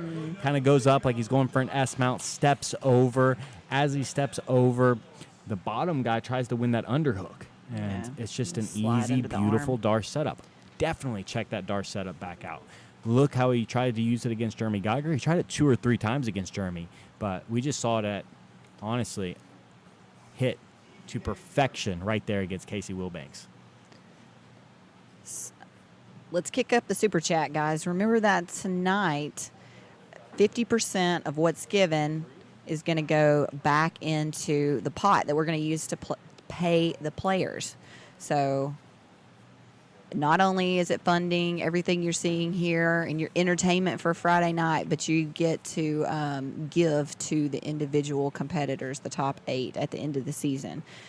So give to the super chat. Share on your social media. So we're looking at Seth Tatum's My Vitality score. He scored a 90, so he's another competitor in the 90s. And he weighed 178.4 today. So it's really always shocked me because, like, Seth looks like he's a guy that could weigh 195. He's just really tall. He's super strong, but he's under 180. That's just remarkable to me. Now, he's only got 11 pounds of fat on his body. His body fat percentage is 6.4. And if you see him take his shirt off, he is super lean. So, yeah. That's the lowest that I've seen so far out of these guys. And so his right and his left arm are 10.5 pounds. So he doesn't have any crazy, like, muscular numbers, especially not like Who was it that had the 27? Oh, Elijah Carlton. Yes, yeah. like Elijah Carlton had 27 pounds of muscle on each one of his legs. Like, that's insane. So, yeah, it looks like, I mean, again, Matt Anderson, we all know he's the freak. It looks like he's going to be the highest down here by and share far. some of this stuff. If you guys are local and you want to get these My Vitality scores and numbers done for yourself, if you're an athlete or just curious, it is, let's see, it's called myvitality.fit. Myvitality.fit. And it's in Trussville. I said Birmingham earlier, but it's Trussville. So if you want to follow on their social media, it's at My Vitality Nutrition. At My Vitality Nutrition. If you're interested in these numbers, we are speaking. Yeah, again, of. it's super cool. I mean, this is the first time I've ever had anything like this done. And I'll tell you, it definitely, I'm pretty happy with my numbers. As I said, I scored at 89, so I just missed 90.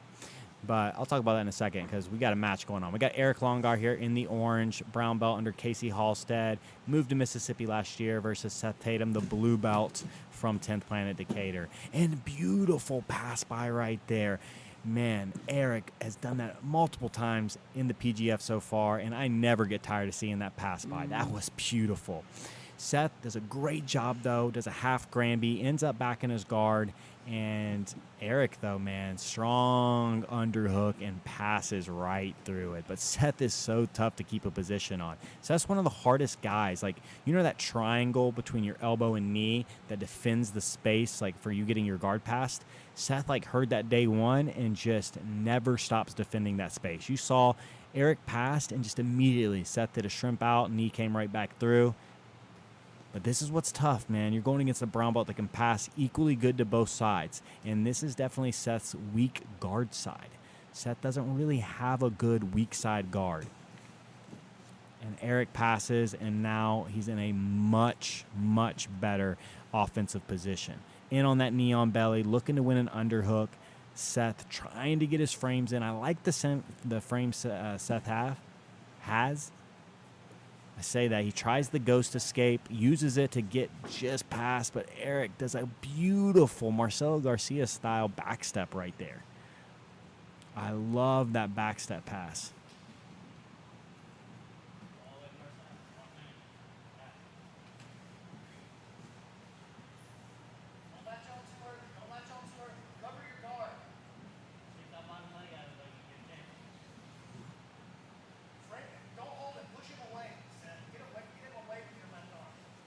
This is where Seth's really struggling. Like, he's recovering his guard, and everyone's having a really tough time creating any type of offense on him, but he can't get guys to stay down and engage his guard.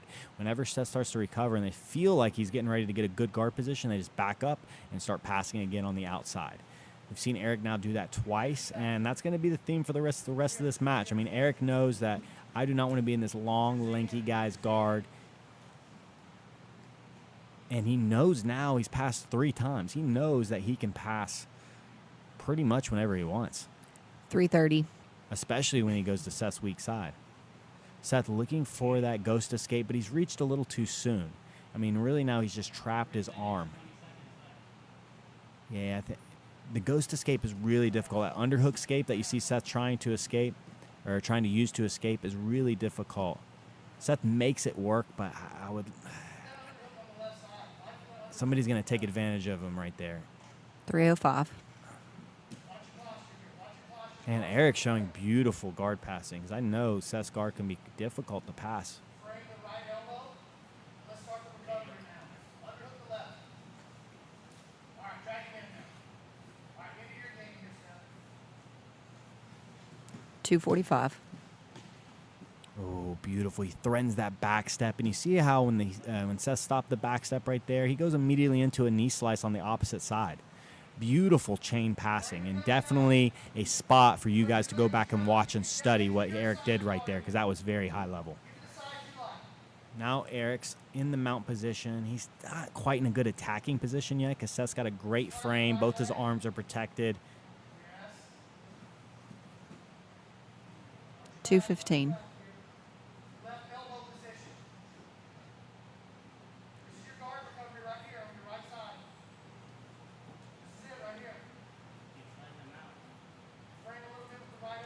2 minutes. Yeah, Eric looking to get a gift wrap right here. He's almost got the gift wrap. He doesn't quite have. You see how he's trying to use his offhand to feed the gift wrap, and he uses it. He's almost got it. Now he's got the gift wrap. Beautiful work getting the gift wrap right there. Seth, though, almost out. He doesn't quite have Seth's hand as deep as he would like, so he can't quite get the torque he wants on that gift wrap to set up all of his offense. Yeah, and you see he lets it go. That was really close, though. That was almost a deep gift wrap, and it would have really set up a lot of offense right there for Eric. 125. So there's a minute 20. Eric pulls guard now. And Seth's on top. Beautiful. Great job winning that inside position. Brandon calling him to just keep turning that pace up because he's got a minute left, and he's finally got on top. And Seth's got a killer top game. Oh, beautiful pass right there. Uses Eric's clinch to take the mount. Excellent. So there's 50 seconds left. Man, this match is completely turned around. I mean, Eric dominated for the first 4.5 minutes. Seth, though, gets on top. Passes Eric's guard. Brandon's calling for a fast kill. I mean, there's only 30 seconds left. Oh, Eric does a great job, though. He uses Seth's hurrying just a little bit too much. I mean, he only had, again, 30 seconds. So Seth being a little bit wild, trying to maybe get a Darce choke, comes off, and Eric just uses that to turn the position. Eric's already in on a deep pass, and this match is also going to end in a draw. There's 7 seconds left, 5 seconds. And they switch positions. I would have liked to see Eric try some leg locks on Seth. I mean, I would have liked to see him use that. I mean, he had a really good back step. He just was using it to pass. I would have liked to see Eric go possibly to the honey hole position. That's our second draw. There we go. So we have our second draw of the night. No, third draw. Sorry. So third draw of the night. As I said, you know, a lot of these matches are going to be close. I looked at the schedule. It was really difficult to pick a fantasy team because, again, a lot of the matches were with guys that, I mean, I figured that was a match that could go either way. Yeah, for sure. But already 1, 2, 3, 4, 5 chokes. Nice. So we've had 8 matches so far. 5 have finished in subs. 4 of them, so 4 have been chokes. Or no, excuse me. No. 4 have been chokes, and 1 have. Jonathan Roberts finished his first match with the armbar and Jeremy Geiger. So our next match, who do we got coming up? Michael Libby and Blake Randall. Ooh, okay. So we got Michael Libby, the blue belt from 10th Planet O'Fallon, who had his best week last week. Or I should say the week before the league bye. Mike Libby hit a beautiful back step into the leg lock.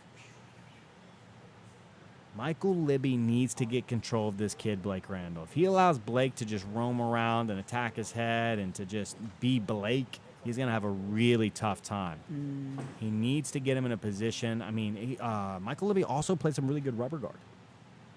He looked good against Mike Johnson. He threw up some great rubber guard, got the sweep, immediately into that back step. I mean. Yeah.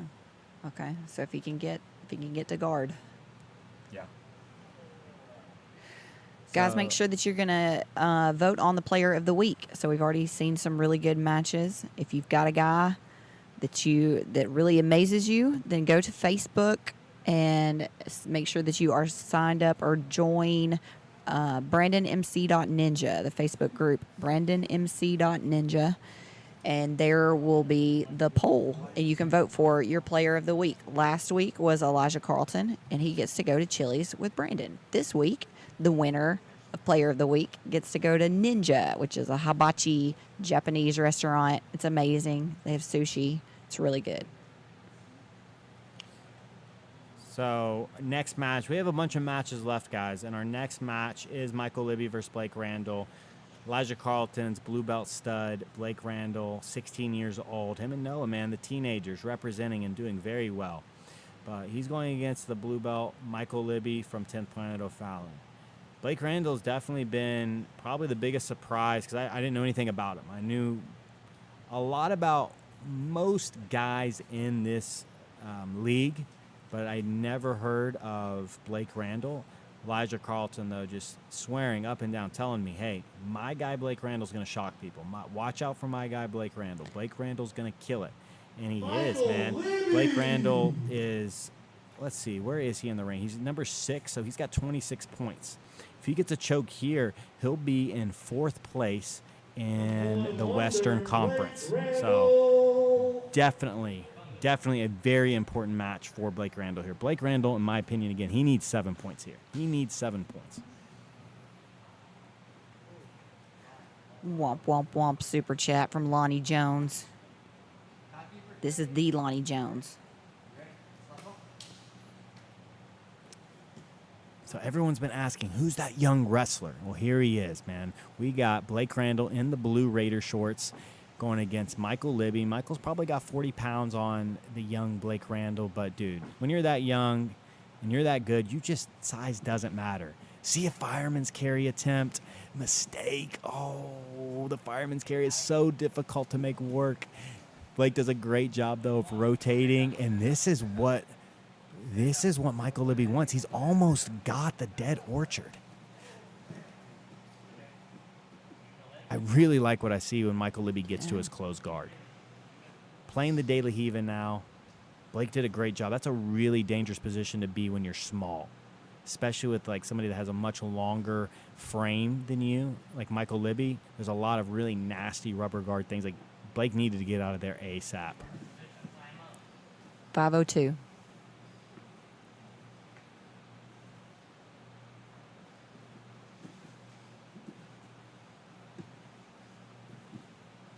Blake Randall does a great job of setting up knee slices. He's one of those guys that's just a natural knee slice passer.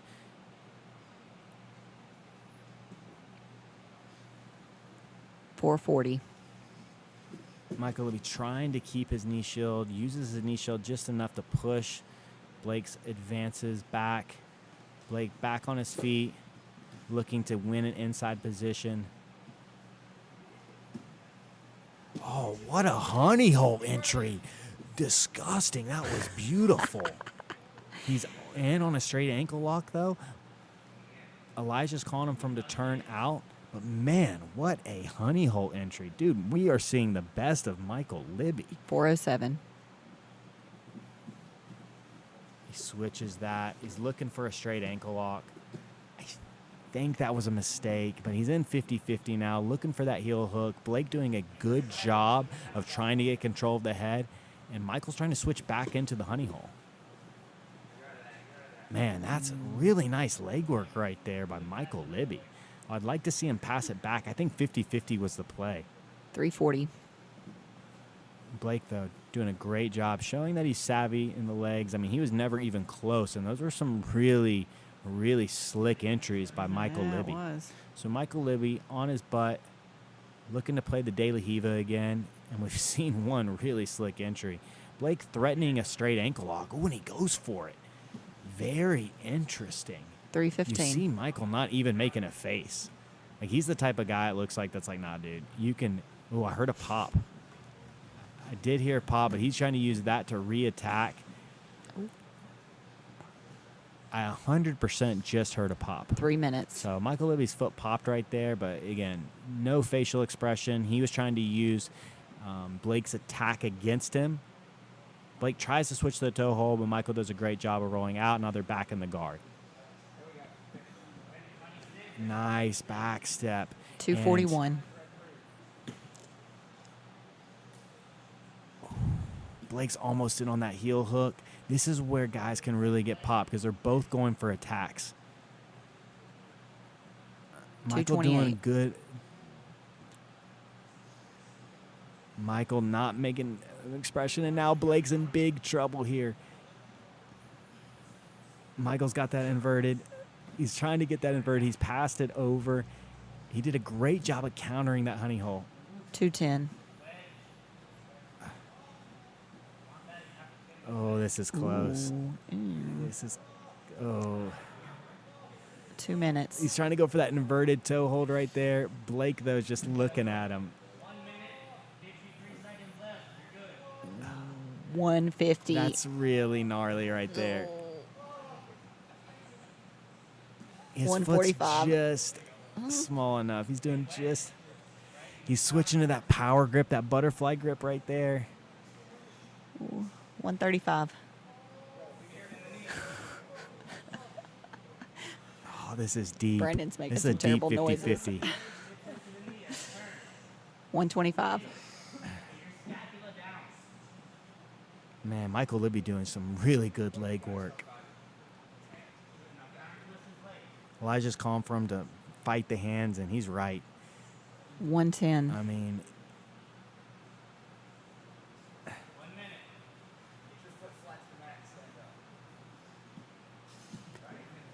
1 minute. oh man, this is one of those positions where it's like hard to even talk just because one guy's in so much danger. Yeah. I'm so stressed Blake out does right a now. good job, though. He's getting weight on that leg, but man, the 50-50 is so difficult. I would 40 like to see him do a seconds. better job of hiding his heel. I mean, he just ate. I mean, I didn't hear a pop. I mean, I did hear Michael Libby's pop, so I know that I can at least hear if something does pop. I didn't hear any 30. pops, and obviously Blake's just acting like nothing happened, but man, this has been a gnarly match. I mean, Michael Libby, 20 I'm guessing the seconds. rust is off because he has looked awesome in his last couple of matches.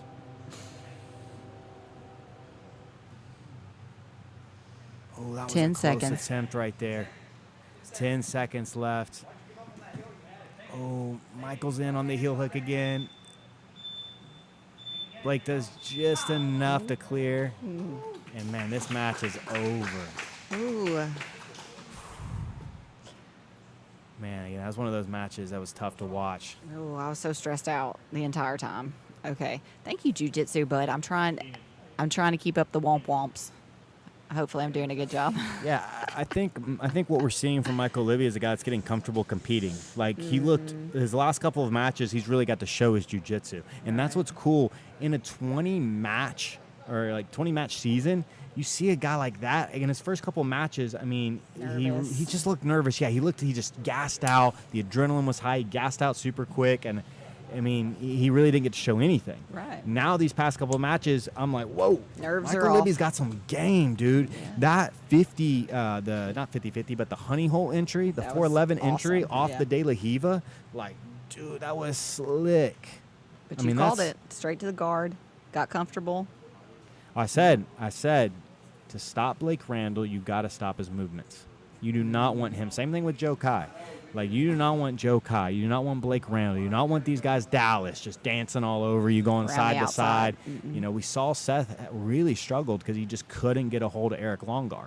And there's just certain guys that you have to know, man, I need to get this guy in my guard or I need to get him flat on my back. Yeah. And Michael's guard of choice was the 50-50. You can't just run out of 50-50. You can't just stand up and get out. Like, No.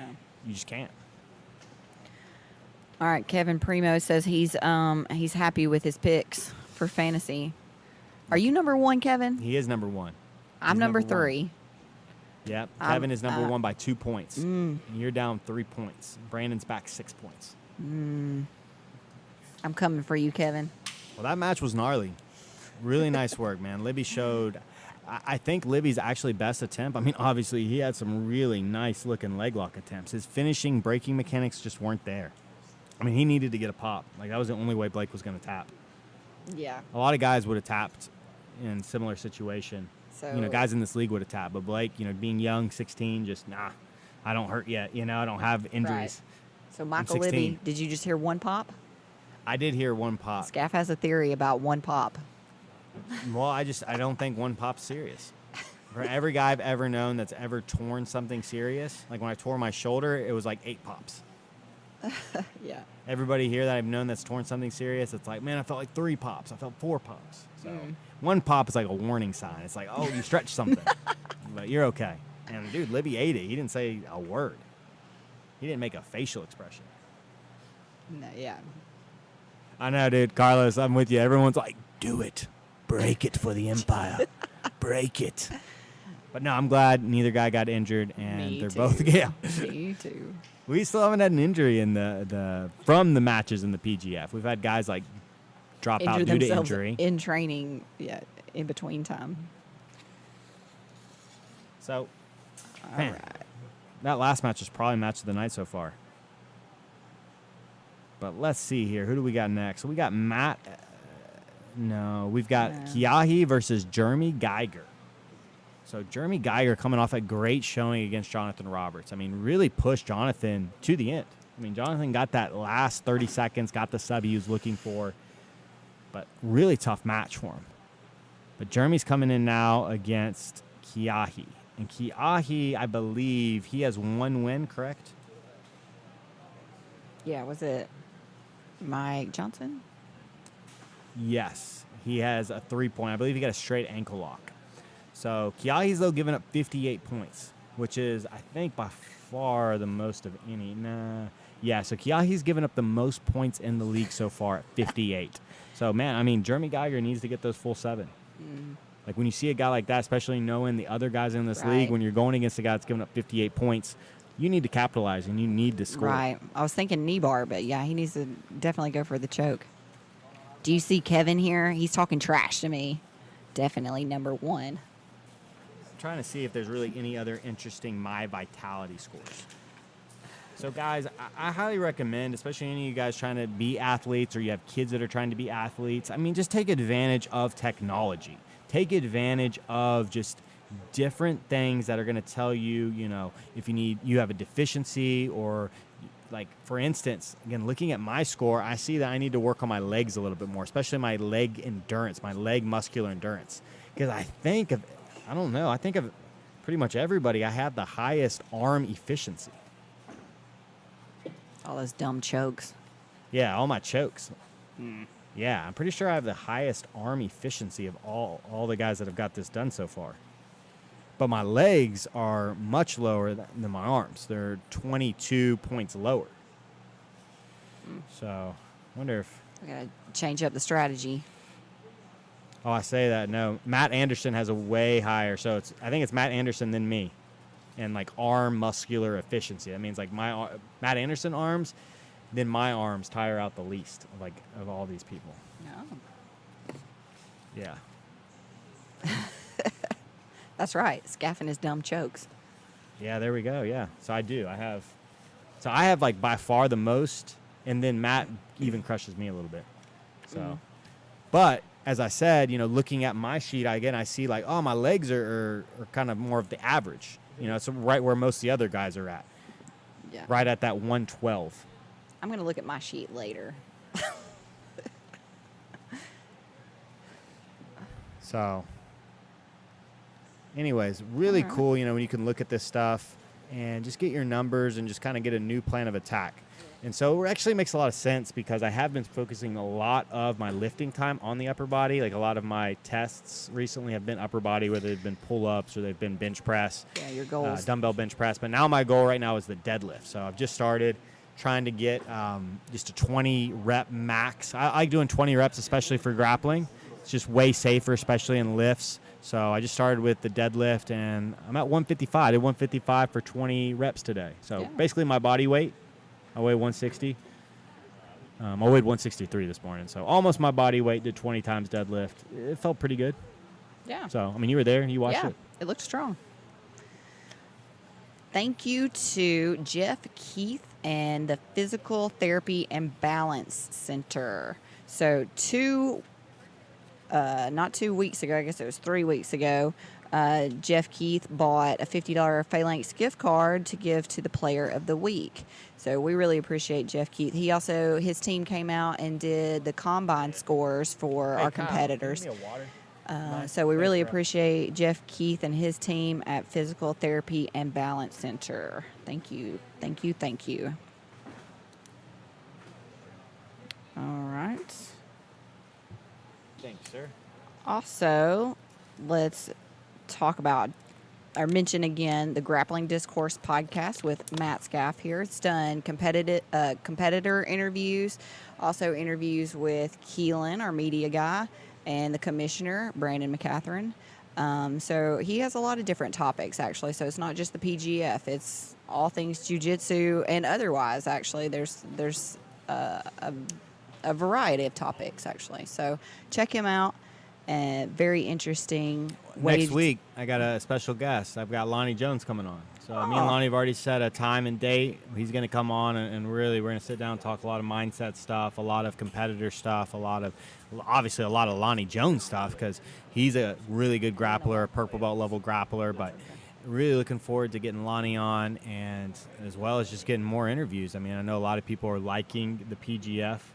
I mean, Kevin Primo, who's in the comments, probably my favorite interview so far. I mean, Kevin's just a super interesting guy, lived a really interesting life. Yeah. But definitely check those out and rate the podcast.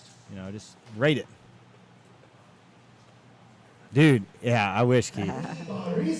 Dude, Keith, I bet your arms. Kevin, I wish you were here. But I bet, Keith, your arms would be shockingly Strong. shockingly efficient. No, it's not strength really. It's like the efficiency, how long you can go before they burn out is really what that's testing. But man, we got Jeremy Geiger. As I said, he's going against Kiahi. Kiahi's given up the most points of anybody in the league, and so Jeremy really needs 7 here because Jeremy's in the thick of things.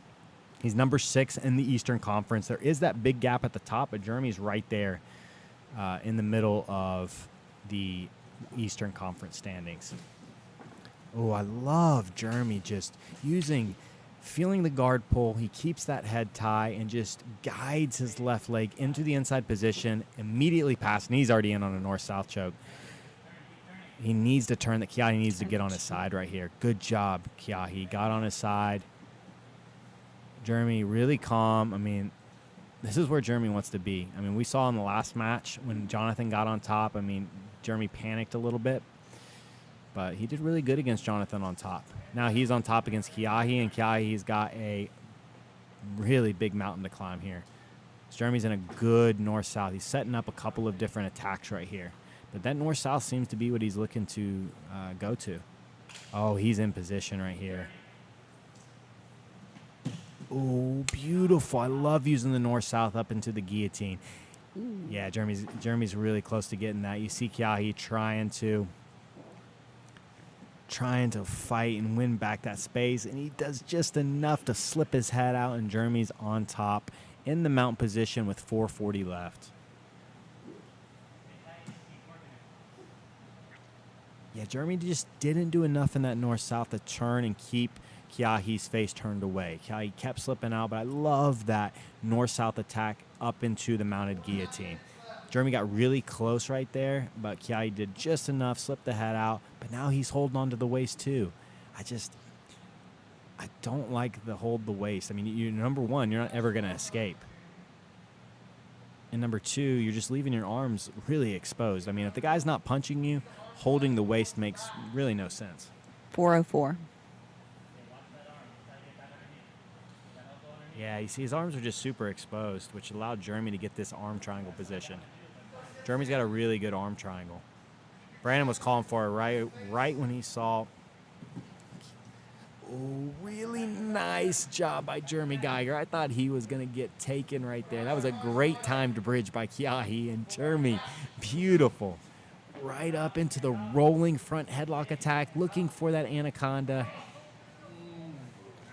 330. Wow, now Kiahi's on the neck of his own. Beautiful work by Kiahi. Still 3 minutes left. Got 3:20 left. They're on the feet. We saw last time Kiahi pulled guard again, and Jeremy tried to time that and just ended up getting flipped. Like, he felt the leg attempt possibly coming. Jeremy rolled out of it and ended up on bottom. 3 minutes. Jeremy, though, already back into his half guard. He's coming up. Kiahi's looking for the guillotine. Jeremy, beautiful job getting to his knees and getting that double leg right to the pass. 243. Brandon's calling him to mount again. I would actually like to see the north-south attempt. I think Jeremy had some really nice-looking north-south attacks, and he can use that north-south to go right into the guillotine. Jeremy 227. He tried to force the mount a little too quick. You see, he didn't have the upper body pinned, which allowed Kiahi to trap that leg. He's got one butterfly in. He's looking for that overhook. If I'm Jeremy right here, I'm going to try that rolling guillotine attempt again. Yeah, and you see he's looking to grab that guillotine right here. I would just roll right over top. Look to flip out. Do a big back step right here, Jeremy. 2 minutes. Just a big back step and then go step right into mount. As I say that, though, he's got the hands together. And this is looking tight. Oh, and he's got the mount. He's going to get the tap. Beautiful. Okay. So excellent, excellent job by Jeremy Geiger. It's interesting. When you see a guy like Jeremy has a couple of good offensive movements early on, but ends up getting put on his back. So misses first couple of minutes, does a great job dominating the match, but then he ends up on his back. Controls himself, finds himself in the bottom of mount, controls himself, finds his breathing, finds his composure, gets his guard back, comes back up into his really good wrestling, gets the takedown, and attacks the neck. And I think, because again, his best attack earlier was that mounted guillotine attempt. And so that's what I would be looking for. I would have tried the same series, north-south, to the mounted guillotine, but, I mean, he just, beautiful job wrapping that head up, passing right to mount, and finishing the mounted guillotine. So we've had some people in the chat ask, when is the tournament? So the tournament is going to be the next week. So after the 13-week season, or excuse me, 12-week season is up, it will be the 13th week. So I'm not sure the dates on that. Right, I'm not either because there are some bye It's in September. weeks. It is in September? Yes, it is in September. I know we have a bye week in September, the first weekend of September. I think it's at the end of September, Okay.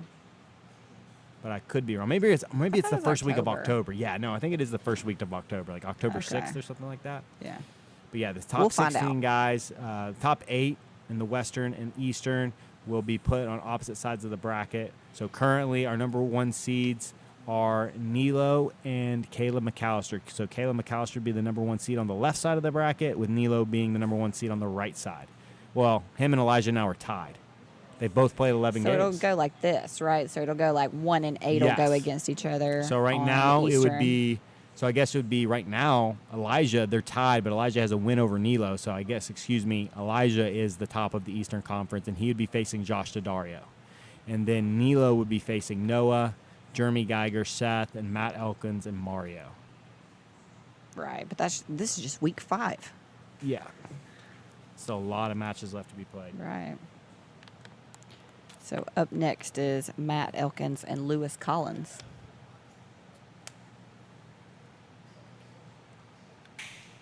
So we got Matt Elkins versus Lewis Collins. This is Lewis's first match tonight. I mean, Matt Elkins, talk about taking out Matt Anderson. The other guys that have taken out Matt have been what? Leg locks. That was his kryptonite. Like, you saw Matt Elkins just get hold of that head, throw up that guillotine. He got the finish in like 20 seconds. That was awesome to watch. That was a lot of fun. Yeah. Oh, yeah. I didn't see it happening that quick. No. I was thinking Matt was going to get the choke. I mean, Matt's got really, really, really good choke game. But I didn't think it was going to happen like that. Definitely didn't see him pull and guard. No. Well, he always makes fun of people that pull guard. Yeah. Yeah. Yeah, he does. Yeah, he does. But hey, when you win matches, you win matches. That's all for You the got to pull points. guard to win a match, especially if you get a sub. So in my opinion, if you pull guard, you don't get a sub, then it's kind of lame. It's like, man, if you pull guard and you get the sub, like, I don't know. I mean, I always pull guard. Yeah. Well, Nilo, though, he sits, and then does a takedown from the sit. Yeah. So, all right, the main. All right, so we got the main Matt Elkins here on the left in the ironclad wrestling shorts with the blue PGF rash guard going against Lewis Kahn, who is wearing his orange. He's wearing orange every single week. You know, the competitors were given, they got both of these rash guards, but you see guys sticking to their color. Matt's wore blue every single week, and Lewis has worn orange. So here we go. Definitely a big size advantage. I mean, Matt Elkins weighed 195 on the My Vitality test a minute ago. So he's right there at the weight limit. And then Lewis Collins, I believe he's like 155, 156.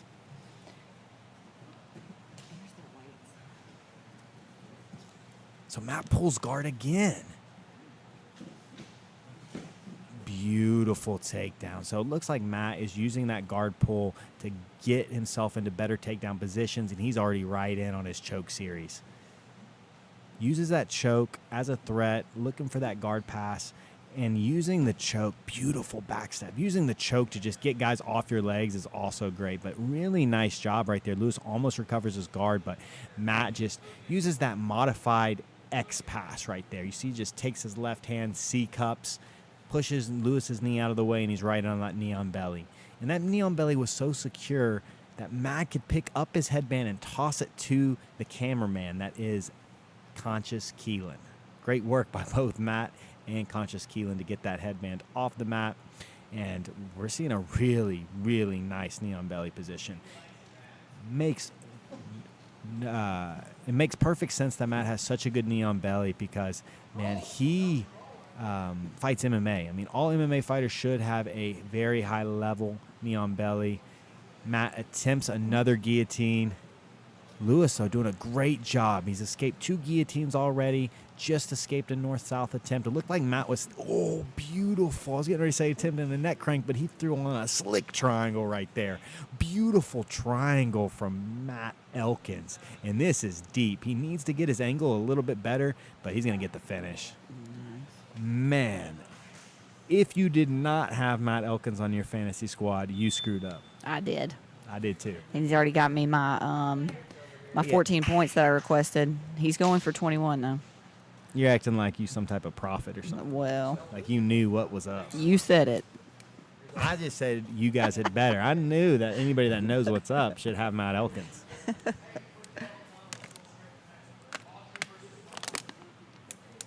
Womp, womp, womp. Super chat from Matt Viper. Shout out to Eric Bell and Matt Viper. You guys go to mattviper.com. Get yourself one of those blue or orange PGF rash guards on that site. Thank you, Eric Bell and Matt Viper. We really appreciate it. I mean, dude, Eric Bell has absolutely killed it. I mean, the rash guards look phenomenal. I mean, when Brandon was first showing me, you're always skeptical when you first see a rash guard design because I've seen some designs that look super cool and then they come in and they look super lame. But these, man, these come out much, much, much better than I ever expect. They look beautiful. I'm actually a fan of the orange. I think the orange pops a little bit more, but the blue looks very classy and classic. I mean, it's a really nice shade of blue. You guys definitely need just get in contact with Eric Bell. All his custom rash guards I've seen him make for people are just disgusting. Absolutely disgusting. I love the work that he does. Those guys down there at Matt Viper, kill it. Support Matt Viper. Yes. Buy something. Also, support Lonnie Jones by buying his book, Grappling with Life, Controlling Your Inside Space.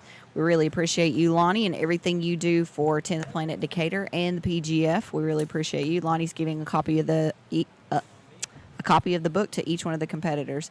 But you can get your own copy. Egghead did me a favor and put the link in the chat, so you guys scroll up and go buy one of Lonnie's books. You won't be sorry. Yeah, definitely. It's supporting grappling. I mean, I think that's the big thing for everybody that's a grappling fan. It's like, how come there's not more grappling stuff? How come there's not more grappling podcasts? How come there's not more grappling gear? So you got to support the businesses when, they're out there. Or somebody like writes a book on grappling, you just buy the book. And support these PGF competitors by giving to the Super Chat. We're getting half of the Super Chat goes back to the competitors, the top 8 that finished the season. So strategy we've seen from Clay, just getting those Muay Thai, kind of both hands behind, clinching up, pulling down hard on the head. And he's gotten multiple guys now to just go immediately and set to guard. They don't like that weight. Clay's much bigger than he looks. I mean, Clay's 190. And so he's got probably 35 pounds on Robert Autry. Let me see what Robert Autry ended up weighing tonight. But, man, Robert Autry trying to punch choke from the bottom of closed guard. We've already seen one punch choke tonight. Elijah Carlton just did a murderous one on Stephen Mitchell. Have we seen one from the bottom yet? We have not seen one from bottom, and that was the first one we've seen attempted. Right. Clay stands up. Robert does a great job, though. He needs to be cautious of his feet. He's got a good angle right there to avoid the leg lock, but Clay Malone, his best move has been the straight ankle lock. So when you're going against Clay Malone, you have to watch just leaving your legs behind. As I say that, look, he's wrapping that straight ankle lock up and uses it to almost pass the guard. 450. Clay passes the guard. Great job. I mean, I love seeing people use leg locks to facilitate passing. He got the reaction he was looking for. Well, I'm sure the reaction he was looking for was just an entry to a leg lock, but Robert did a good job trying to retract his knee, and he used that to just step right on by. Modified X pass, passed. He's on top in a good side control position, really weighing on Robert, and there's 420 left. I mean, when you're the bigger guy and you can just get an easy pass like that into a dominant top position, nothing's better. Because sometimes, like, trying to pass these small guys' guard when they're going inverted, when they're constantly shrimping and putting their guard back in, can really wear you out. 4 minutes. I would like to see Clay. He's really nice job getting into that arm lock, but I would like to see him turn this into a triangle so he can get the maximum 7 points. But he's only thinking arm lock. Robert needs to keep trying to get up to his knees. He's got that rear naked choke position. 338. Just 3 minutes and 38 seconds left.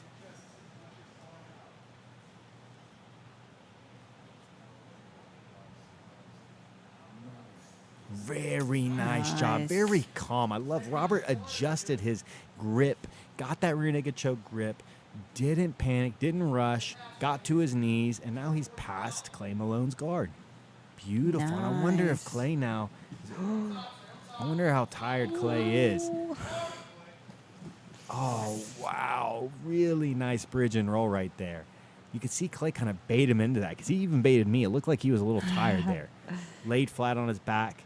Robert took the mount and just a beautiful bridge and roll. Robert tries to hit the arm bar on the back door, but Clay was there, bully past it, and now he's in top side control again, just weighing down.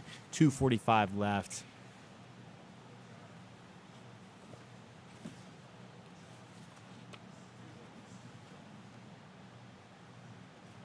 I've seen some really good things from Robert here lately, especially defensively. No, Robert's looked really good. I mean, Robert trains at Bill Boutwell's down there in Montgomery, Alabama.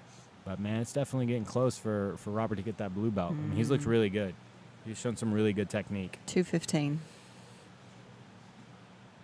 Yeah, you can see Robert's very aware of this straight ankle lock attempt.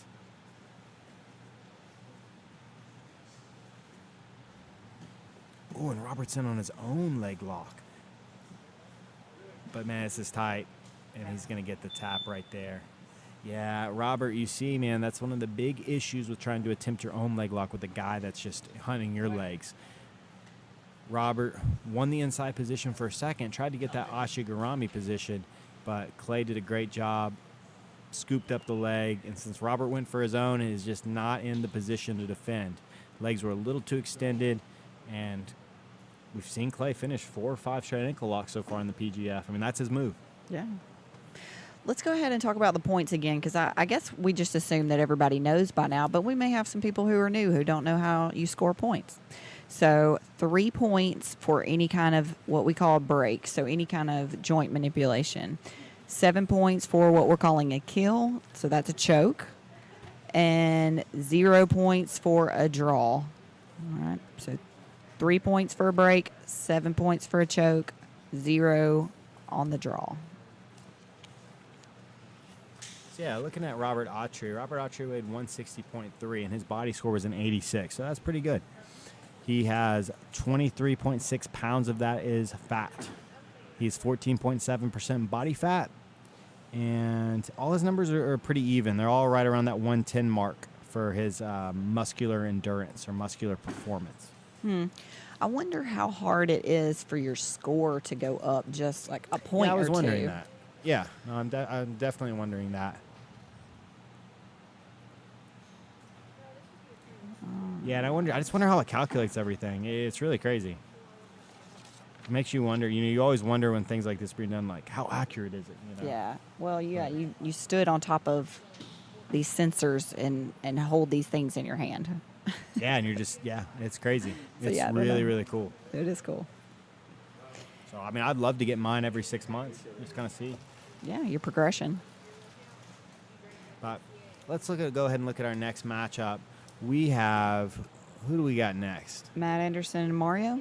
Yeah, so we have a bunch of matches that got canceled. I mean, dude, we were supposed to have Hajer versus Elijah tonight. You know how sad that makes me that that's canceled? Yeah. So if you guys don't know, Hajer has dropped out of the PGF. But man, yeah, tonight Hajer was supposed to have a match against he was supposed to have a match with Caleb, Elijah too. and Caleb McAllister. And Ridge Blackburn is no longer in the PGF as well. So Hajer and Ridge are out for the rest of the season. And just for tonight, so Caleb McAllister did not come tonight because he had a match against Ridge and Hajer, and then he had one other match, and Brandon told him that he would reschedule it because he has over a 6-hour drive, I believe. So Yeah, he lives in Virginia. So, yeah, if he's not getting 3 matches, it makes no Right. sense. Especially, like, dude, Caleb's a super elite, but, like, very, very good black belt. He's coming down to face other brown and black belts. Like, yeah, Right. he's going to come and fight anybody that you put in front of him, but he's coming down here to test himself. And it just, again, it sucks that a couple of the guys that he was looking to compete against, he's not going to be able to. Right. But, hey, that's competition. So also Mike Johnson, Robert Gladden, and Kanan Brooks are not here. So if you see them on the schedule, those matches are being scratched, and like some of them will be rescheduled. So our next match will be Matt Anderson and Mario Gayor. So Mario, man, versus Matt Anderson is one of my favorite matchups of the night. Matt Anderson, now this really hurts Mario because I was thinking that Matt Anderson and Matt Elkins would take a bit of time. You know, I was thinking that Matt Elkins was going to get the victory by choke, but I thought it was going to be 4 or 5 minutes of, you know, two grown men locking up and going at it. Battle. But Right. man, Matt Anderson didn't waste any energy. He got tapped real quick. And so, you know, Mario Gayor's, I mean, he's got a fully hydrated, fully fresh Matt Anderson coming at him. But it sounds like we've got Noah Randolph coming up against. Okay. Oh, yeah, never Okay, mind. they're So Brandon fixing it. messed up the call, I was going to say.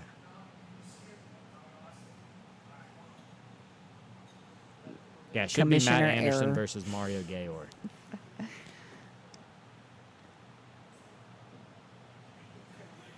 I mean, if you're Mario, you got to think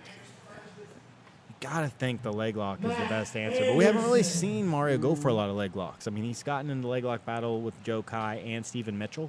Right. But Mario's a well-rounded grappler. I mean, I haven't really seen what his specialty is yet. Like, he's not a guy, again, you know, looking at him and hearing he's a 10 planet purple belt, you might think he's just going to sit to his guard and just attack legs heavy. Right. Yeah. But no, man, I really like Mario's game, and I'm really excited to see how he does against the beast that is Matt Anderson. Again, Matt in the left, got 40 pounds on Mario. Well, Mario's 160, Matt's 193, 94, so 33, 34 pounds on him. Mario, purple belt from 10th Planet O'Fallon. He's wearing the 10th Planet O'Fallon shorts. Matt's got the real thick, bushy beard, tatted up. Really kind of your worst nightmare is like a white belt. So Mario decided to stay on his feet. Really interesting. I mean, most guys have decided to do some stand-up grappling. See Matt trying to use that judo background to get that trip. Mario, though, does a great job, avoids it. 522. You see Mario laughing there. I think a lot of that has to do with just how strong Matt is. I think he just felt Matt's hand around his neck and was like, Lord, like, It's realization this doesn't time. just pop off like, you know, most people's. Matt's going to look for that trip right there. Really nice trip right there. Picks up the leg. That wasn't as dramatic as Matt. I think Matt was really hoping to get some airtime. Trying to keep Mario down. I would like to see Mario try and elevate, win these inside positions and stay. I don't think he's going to do too well with Matt up on his feet. I think Matt's got the stand-up advantage with his judo background and obviously size advantage. I mean, I would like to see Mario just try and get on the legs. 437.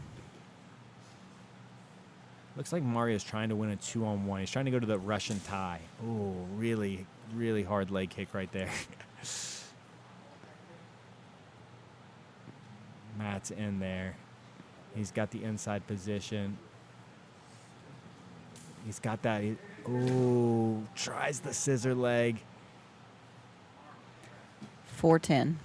Yeah, Matt needs to be careful because we saw Jeremy Geiger tap him with a knee bar off the scissor leg. It feels like, or I'm guessing Mario felt that was a really, really big opening of Matt's. And he felt Matt pick the leg up the first time, was really late on the scissor leg. That time he got much, much closer. So really nice attack right there by Mario. 3 minutes, 45 seconds left. Brandon's telling Matt Anderson to just assess. You're on top now. You've got him where you want to be. You see Matt weaving in, trying to work a rope pass. Brandon's telling Mario to just get out. 330.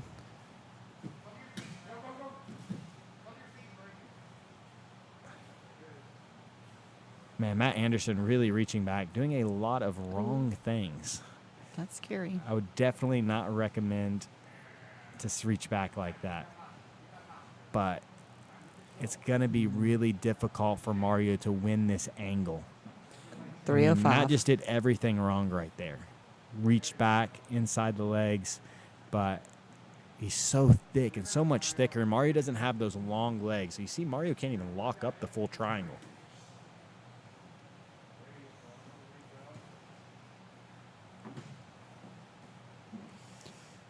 $245. Matt really burying in right here. This is the match. I was thinking to myself, if Mario can get this tap on Matt Anderson, especially if it's 7 points, I mean, this is a big, big win for him. Oh, he's starting to lock that triangle up. But you still see there's a huge space. Oh, he needs the bully pass now. Oh, and he gets the tap. Beautiful adjustment on the triangle. Wow. That's a very Nice. 10th planet adjustment right there. Yeah, did you see the forearm on the far side? Beautiful. Tanner does that. So we have a guy, a blue Okay. belt here, that really messes with a triangle like that. So I've seen it before. I've never done it myself. That's definitely a movement I'm going to go back and watch. But you see, he really struggled, or Mario really was struggling to win that angle and lock on a traditional triangle. But man, that was a beautiful counter to what Matt Anderson was trying to do, and not giving, she was trying to keep Mario square and not allowing Mario to turn that corner to lock up the triangle fully. Beautiful. Yes. I bet Brenda saw that coming. Brenda, I think, is Mario's aunt.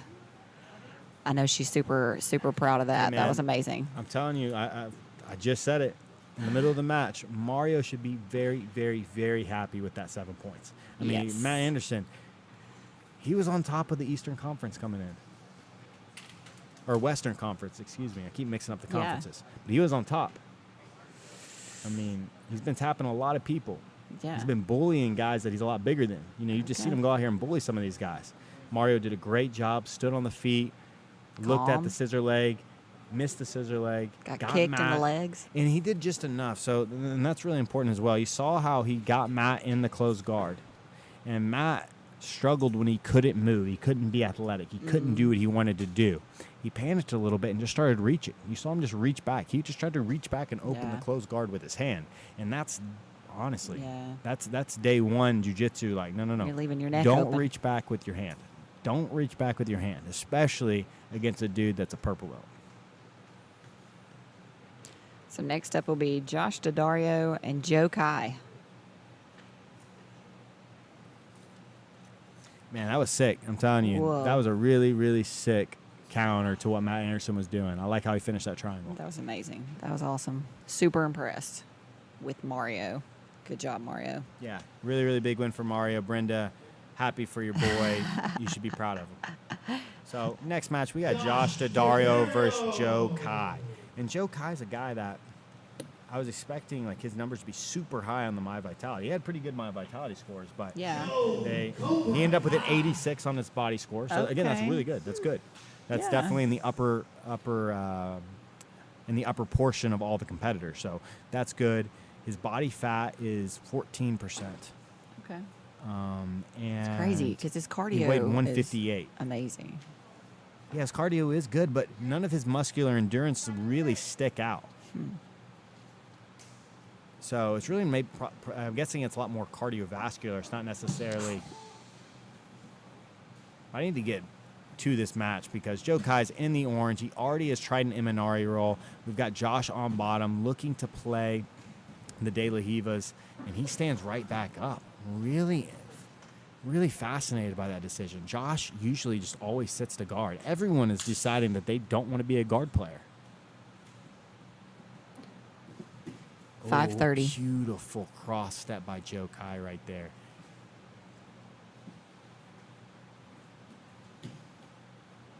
Nice guard work by Josh.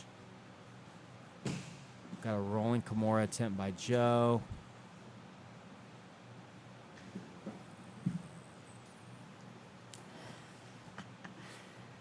No, Kevin, I didn't pick Mario, unfortunately. Really nice work right there by Joe Kai. You see how Joe just settled into a position right there, cleared the guard recovering knee. Now he's already in on a Darce choke. He's going to finish this 450. Mars as well. He's going to get the finish. This is going to be his second Mark fit. That's his second Mars finish. So there That's we what go, we're man. training Joe this Kai, month. 14 points, 2 Mars finishes. Beautiful work. Couple of thank yous. Thank you to Decatur Coca-Cola Bottling Company and Frank Troop. We really appreciate his support always on 10th Planet Decatur endeavors. He's always there to support us when we need somebody. We really appreciate Frank Troop, Decatur Coca-Cola Bottling Company. Also, thank you to Matt Viper and Eric Bell for the amazing rash guards and all the support that he's given us. Just always there to help us. Eric Bell, Matt Viper. You guys go to mattviper.com. Get a rash guard. So we've got about 10 matches left, guys. Most of the matches tonight have been submissions. We've had a couple of draws. Really only one. I mean, I would say the Noah Randolph match versus Dennis Smith was boring. So that was like the only boring match. Right. Just of the stuck in night. close guard the whole time. And that's one of the big things when you see teammates compete against each other sometimes is you're going to see matches that are a little bit more on the boring side just because they know each other's games so well. That's true. Yeah. Because both those guys have had awesome. I mean, I've loved all of Dennis' matches so far. His match with Steven was fire.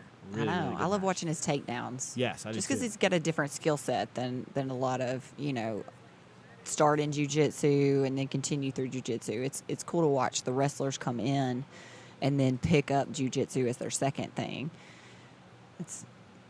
I love, because I just don't get to see a whole lot of high-level takedowns. But you see me do takedowns every week.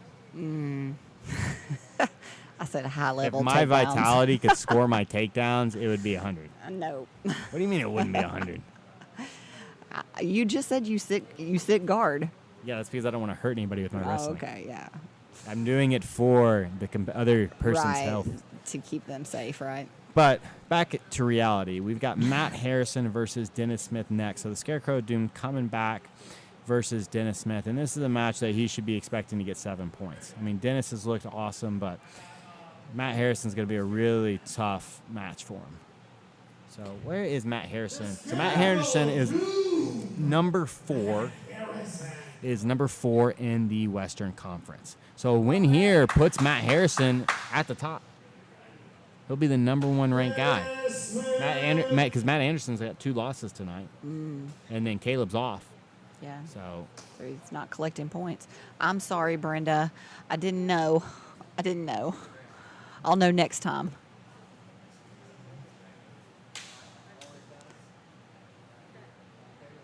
All right. yeah, I like that. The Scarecrow Doom versus the coach. Oh, that's Dennis's Yeah, Dennis nickname? looks exactly like a high school football coach. Well, he was a high school wrestling coach. Yeah, I know. But he looks like that high school. Ooh, beautiful takedown by Nice. Dennis. Man, I love those inside that's trips. awesome. Beautiful. Nose on the ceiling, chest forward.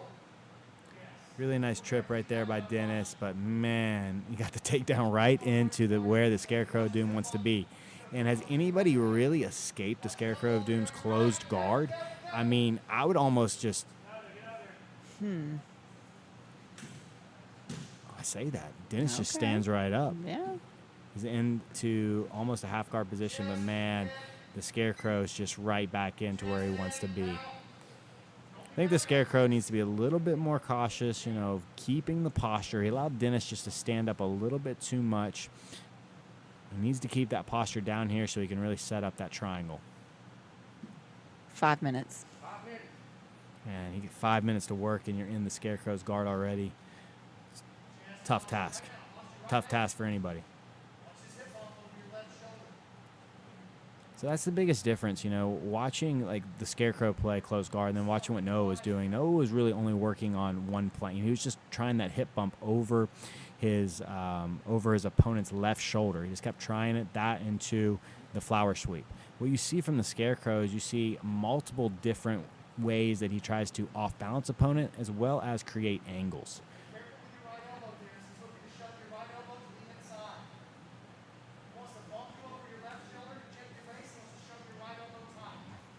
4:15.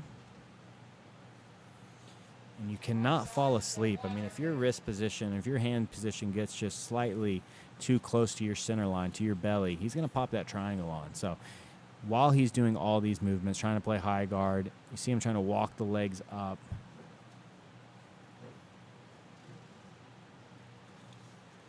Dennis doing a good job so far.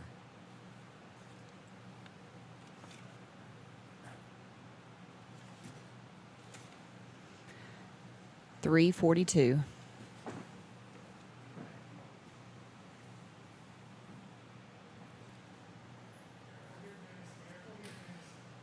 Brandon's telling Dennis to be really careful. Oh, very nice job by Dennis. Oh, he's going for the ninja choke right here. Oh, we saw him get careful. really close to finishing Steven with this. 3:15. Very nice, though. I love that ninja choke attempt. 3:06. So Dennis didn't quite have the angle. Making the ninja choke work when you're not at perpendicular from your opponent is very difficult. You saw Dennis, he was still in the quarter guard, which just not quite the angle you want for the ninja choke. It allowed, honestly, Matt to just kind of shuck that off, and now Matt's back into that closed guard.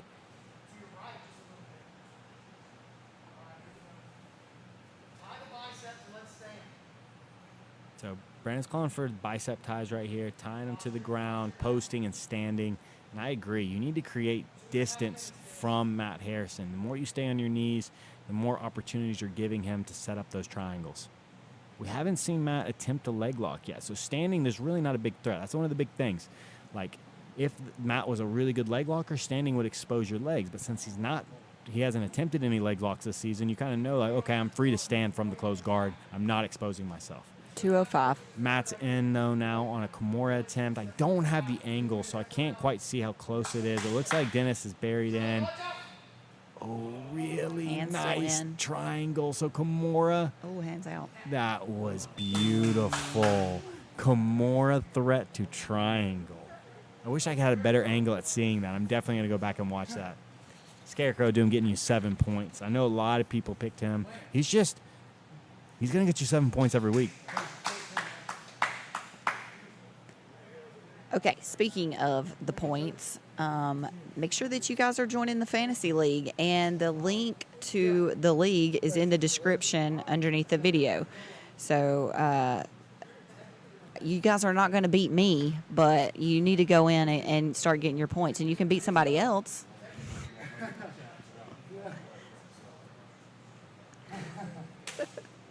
I was trash talking, and you didn't even say anything. I don't acknowledge the trash talk. You're so far beneath me. No, I'm just kidding. You're so far beneath me. Yeah, no, in the standings. Lindsay's been absolutely crushing me.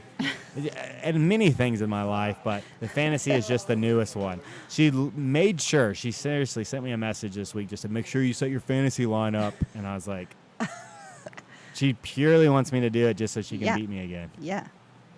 Okay, so update. Moises is running a little late, so his match will not be next Matt Elkins and Blake Randall are going to be next. Ooh, 2 wrestlers. That's a tough match for Blake Randall here. It's going to be tough. What's the size difference there? So look at the weights there. I mean, the weights definitely, I mean, we know Matt Elkins looking at his My Vitality, 195. Okay. Let's go ahead and pull out Blake Randall's My Vitality score. See what the young kid's working with. We got... Is it this one? So, Noah and Moises. Moises is running late. It's the next match on the schedule, but it's not until 8:40. Which means that we're about 30 minutes early. Oh, okay. So, Oh, Do you no, want us no, to do no. another interview? I think that would be a good idea. Do you want to do Dr. Cantrell again? I'm trying to pull up. Oh, okay. Where is Blake Randall? Here we go. So, yeah, we got Blake Randall coming up. He is 141 pounds as of tonight. So we're looking at a 50-pound weight difference, 54-pound weight difference. Whoa. Doesn't have the wrestling advantage, but he's here to scrap. Yeah, he is. I love watching Blake Randall go. But Blake Randall's 86 on his in-body score, so really good. Above that 85 mark, so really good right there. He has 14.9 pounds of fat. That actually surprises me. He looks like he has no fat. I mean, he's a teenage boy. Right. And he does jiu-jitsu every day. You would think that he would have No like fat. 8 pounds. Yeah. Right. So he's got 14.9 pounds of fat. His body fat percentage is 10.5. So just a little bit over that 10% mark. Yeah. Really nice, though. And now looking at his performance efficiency. So the efficiency of his muscle performance. We've got the right arm at 108.6. And so I guess the biggest difference, we just want to talk real quick, Matt Anderson versus Blake Randall. So Blake Randall, right arm is 7 pounds of muscle. Left arm, 7.19 pounds of muscle. Okay. Matt Anderson, I believe, had 15 pounds of muscle, right? It was 15 pounds? Or maybe it was 12. Let me see here. While he's looking for that, welcome back, Kai Johnson. Long time no see. Oh, never mind. Matt Anderson had 12. So he had 9 and he has 12. 5 more pounds of muscle on each Wait, one what of did his he arms. have? He so had 7? he has 7, and Matt Anderson has 12. Yeah. So, Yeah. We're going to bring Joe Kai. yeah, 5 pounds. So absolutely crazy. Man, 5 pounds of muscle difference in each arm. That's 10 pounds total in both arms. Like, that's insane. We got Joe Kai here, who's coming off of 2 Marsh choke victories. Got to be feeling good. I mean, that's the move we're working this month. You've hit it textbook both times. How you feeling after your first 2 matches? I feel really good because week 1 and 2 really struggled. Even though I got some points, my body wasn't feeling right. So I had 3 bye weeks in a row. So I took that time and I just focused on getting myself healthy. And also, I just want to say to all the blue belts and white belts that are in this competition, much respect to you guys because I know how hard it is. Even I'm struggling. So kudos to you guys, and I respect you guys a lot. Yeah, man, and I think everybody should. I mean, those guys stepped up, and a lot of people, that's what they're coming to watch. It's funny, people are like, oh, you're a brown belt. We've got some super talented brown belts, and a lot of people are coming for these white and blue belts. Heck yeah, you guys got a target on your backs. So my recommendation to you guys is just have a short-term memory. If you have a loss, it's okay. Just get ready for the next match and just give it your all, and you're pretty much a winner.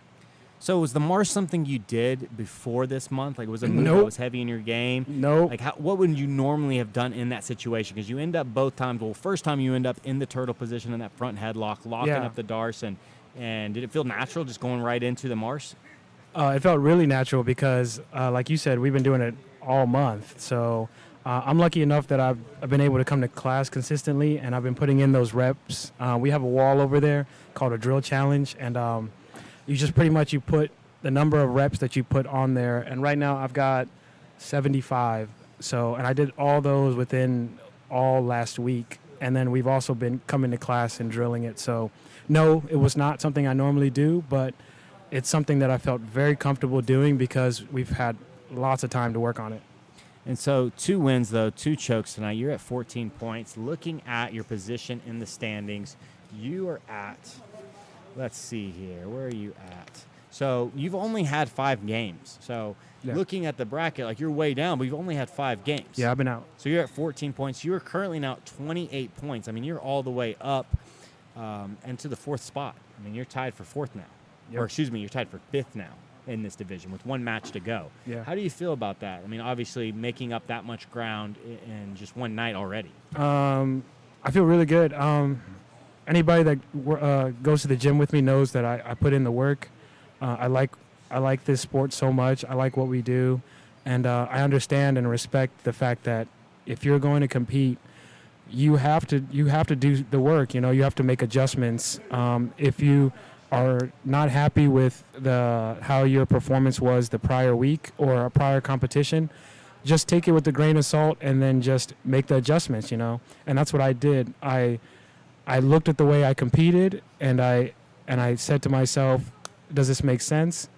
And I had to be a little bit wiser with my choices of attack as well as game planning per person. So I feel really happy. And going into the next few weeks, let's just say I have something in mind. So what's the biggest changes you've made? Like, what have you changed from the first 2 weeks of competing to, obviously, again, you had 3 weeks off. What was the big thing you changed? First change, week 1, I was gasping for air. Everybody says, "Oh, cool pace, Joe." That pace has a price, you know. It's not something you can just do, because if you go really fast, you will crash. It's like driving a sports car. Like you can crash yourself, or somebody else can crash into you, meaning somebody else could submit you, or you could submit yourself because you're being sloppy. So I told myself, if I want to keep that pace, I need to work on actually using that pace in practice, so seeing where my threshold is, and then also from there dialing it back a little bit so that I have more control in case I run into a situation that I'm not comfortable in. Also, a change that I made was managing my time better, meaning that we have 6 minutes. 6 minutes is not a lot of time. Nope. So I had to get the ball rolling. So I'm going to just be jumping right in. There's no real time to really feel out. I mean, it's week. What week is this? This is week 5. It's week 5. So everybody should know everybody. So there shouldn't really be a feeling out process. As you can see, some of the big dogs they don't really care anymore. They know what our game plans are, so they're coming in to kill. So everybody should be on the same page as far as how everybody normally wants, where they want to be. And so I took that into consideration per person. So those are some of the changes I made. Yeah, dude, and again, it paid off, man. 2 chokes, 14 points. I mean, you could do one of the rare things. We've had very few guys get 21 points. I think it's only been done by one other person, I think. So Probably again, Elijah. I don't even know. I think Elijah might have done it one time. I think Elijah's the guy. I need to really go back and look. But again, I know it's been a rare feat. The third person is going to be Steven, and if I know Steven, he's not trying to let me do nothing. So this is going to be the hardest match, and I'm going to come in with everything I can get. But if I hear, I'm going to have somebody calling the time for me. If I hear 2 minutes left, adjustment that I made was don't be too greedy. If it's better to score some points than no points. Amen, dude. So, and vice versa. It's okay to draw somebody into a draw. That's one thing that I had to learn week 2, because week 1 I thought, it's just kill or be killed, but that's not always the best idea. And with this rule set, sometimes it's a good idea to go for the draw, because we have a whole tournament coming up. You don't want to be injured. You don't want to take the chance of the other opponent, scoring very high and knocking you out of the bracket. So I'm learning this tournament style as I play, but best believe every match I'm looking back on and I'm growing and adjusting, and also I'm just having a really good time. I think first and foremost, you gotta have a really good time wherever you're at, because you don't want to add extra stress to the stress that's going on. So it's better to enjoy the process, throw yourself into the fire.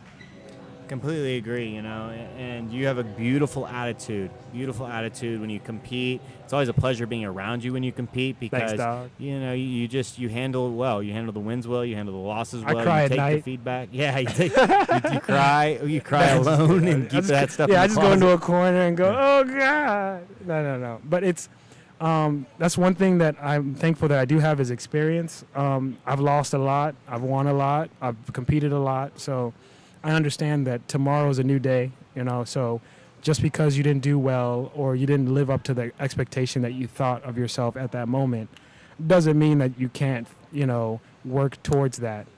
So where do you feel like you stand in competitor of the night? I mean, obviously, for me, there's two guys. It's you and Matt Elkins, both with 14 points and both with the chance. Matt's looking good.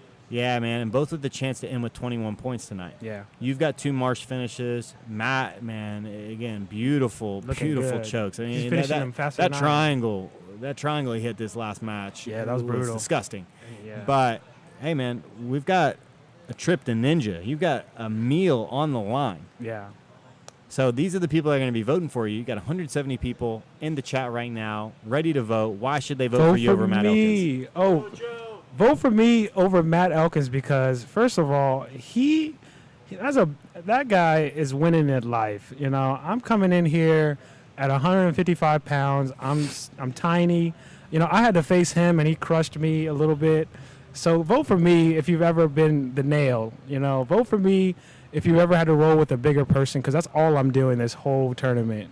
So vote for me because this is probably the one thing that I have a chance of winning. So I know you guys that have ever rolled with me. Vote for me, and I'll let you tap me out. How about that? Dude, very passionate plea to the people to vote for you for competitor of the night. Please. Joe, beautiful performance tonight. What does competitor of the night win? You get a dinner at Ninja. Really? On Brandon. Oh, Free. come on, y'all. Come on. Yeah, last Come week's on. winner. Look at how little I am. Please. Yeah. Yeah. I need to eat. Yeah, he needs Do you to think eat. Matt needs food more No, than me? no. Come on. Vote for me. This is easy. That's a good point. Yeah, thank you. That's a good point. Like that. Well, is there anything else you want to say to the people before you get off? I want to say shout out to anybody that showed me love on Super Chat. And I always want to say womp, womp, womp. I don't know. Why do we do that? Womp, womp, womp. I don't know. Lindsay does that. Brandon is the Brandon Oh. started doing that and then just became a thing, dude. Yeah, so womp, womp, womp. Shout out to Super Chat for the love. Yeah. So there we go, man. We got Joe Kai getting ready to compete. He's got one more match against Steven Mitchell. Teammates. I mean, you've rode a lot with Steven. Yeah. Like you said, you're expecting a tough match. You know how hard it can be to put Steven away. He's not trying to be submitted. He's gonna give up positions so that he doesn't get submitted, which in this format is very smart. But let's see. Let's see. Yeah, I mean, he had a tough first match against Elijah, but he Yes. didn't really waste any energy. And obviously, he's had a Yeah. huge break too. So he's gonna be fresh. You're looking fresh. yeah, I feel great. So I man, feel real I'm good. really looking forward to that. It's one of the matches that I have marked off. Both you guys had really good matches against Mario, so that's kind of the common opponent I'm using. Yeah. Thinking about. Obviously, I've seen you guys roll in the gym as well, but Yeah. you both had really technical matches with Mario. I wouldn't use MMA math though, Yeah, I'm with you. because I've had good matches with people that other people have had terrible matches with, but are like. I'm just saying MMA math doesn't work. Yeah, I got I you. lost my train of thought. But like, I'm with yeah, just because one person beats one person, it's in this format. It is more of a logical thing to think, but at the same time, like I said, I'm a different person than I was week one. Week one, I had not been doing any kind of physical activity. I spent 3 weeks pushing my body and making sure that I'm at a place where I can use all my tools. Week one, I felt like I could only use some of my tools for a short, limited amount of time. Now I feel like I can use it for 6 minutes straight. So we'll see. That's scary. That's scary for sure. So in our next matchup, we've got, I believe our next matchup, we're going with, well, we got Matt Elkins versus Blake Randall. Ooh. So Matt's going to get a choke. Yeah, I think so, man. I think Matt's found his groove. You and Matt are very similar stories. Like both Yes. guys kind of left the first 2 weeks of the PGF Yes. and very unsatisfied. Yeah, and Matt should have had a better showing. I feel like week 1, I had a good showing. Week 2, I got lucky and also made a few mistakes. But with Matt's case, it was just all bad luck, is what I feel like. So now that he's found his groove, he's a monster because he himself had high expectations for himself that he personally, I know, wants to live up to. Oh, yeah. And he is one of the favorites to win this whole thing. I mean, no doubt. He can beat anybody in this thing. Yep. He's got the grappling level and experience to handle anybody. But I'm excited, man, because Blake Randall, every time he loses, looks disgusted. It's like he expects to win every single Bro, match. that heel hook that Blake was in, I was just like, Jesus. Yeah. So I like that inverted toe hold attempt. It was cool. seeing Oh, him like- womp, womp, womp. Super chat, Egghead Warrior, $10. Hey, we appreciate that. Thank you so much. All right, here we go. Blake is game, man. Like, dude, I love watching this kid. And then I feel like Matt's going to come in more reserved. That's what I feel he's changed his game to. Yeah, he sat guard the last 2 matches. Yes, sat guard. I think he's going to sit guard again. I don't know. Maybe because they're both wrestlers, they might do a rest off. But I think he's going to sit guard. Yeah, so we got Blake Randall here, blue belt under Elijah Carlton in the orange, and then you guys know Matt, the main Elkins, and yeah, he's wrestling. He's wrestle like, nah, off. dude. He can't sit guard to a guy wearing headgear. Yeah, that's Jesus. Beautiful takedown. Yeah, Nice I- inversion. When I rode with Matt, it felt like there was a brick wall on top of me. Yeah, he moves whole time. He moves so well. He's so good top and bottom. Yes, really good guard passing, and threatens submissions off the guard pass instantly. He's in on that double Whoa. unders, and he's in that Doing front. some- Oh, he almost locked up that anaconda attempt. But if there's anybody that can survive, it's Blake Randall, because he doesn't care about his life. To be young. And again, man, when Blake loses, just his face, it's like he's disgusted. Like he expects to win every single match. Yeah. And I love that attitude from the young guy. Me too, because he's only been training a couple of years, I think, right? Yeah. I think 4 years. Still, that's still Yeah. amazing. Yeah, and he's 16. Yeah. He's 141 pounds. Because before you're like 15, all that training is like, it's Man. training, but it's Beautiful Kimura trap right there. Looks Yeah. at the back take. You know he wants to rear naked. That's the only way to take out Blake. You got to just choke You him gotta out. choke him. Yeah, you gotta choke him. Because he doesn't care about his ligaments. Oh man, this is an arm triangle. This is gonna That's be deep. really tough. That's yeah, deep. This is very deep. But hey, Matt might burn his arms out here because Blake has infinite energy Yeah, and he's small, man. The smaller guys are much tougher to tap. and easier too in some ways because there's. He got I it. say that he gets the tap. Yep. Yeah, man. I mean, when you have that much weight and muscle and technique behind your movements and belief in your movements, it takes so much to defend that. I'm not surprised. So there we go, man. Matt Elkins, beautiful Kimura trap. Hey, shout out- threatens shout that out to rear Blake. triangle for a second. Comes up on top, gets the arm triangle. Hey, and thanks, Matt finishes Viper, it. for the, first of all, awesome rash guards, and then $5 on Super Chat. Appreciate that. Yeah, Matt Viper, you're the best, dude.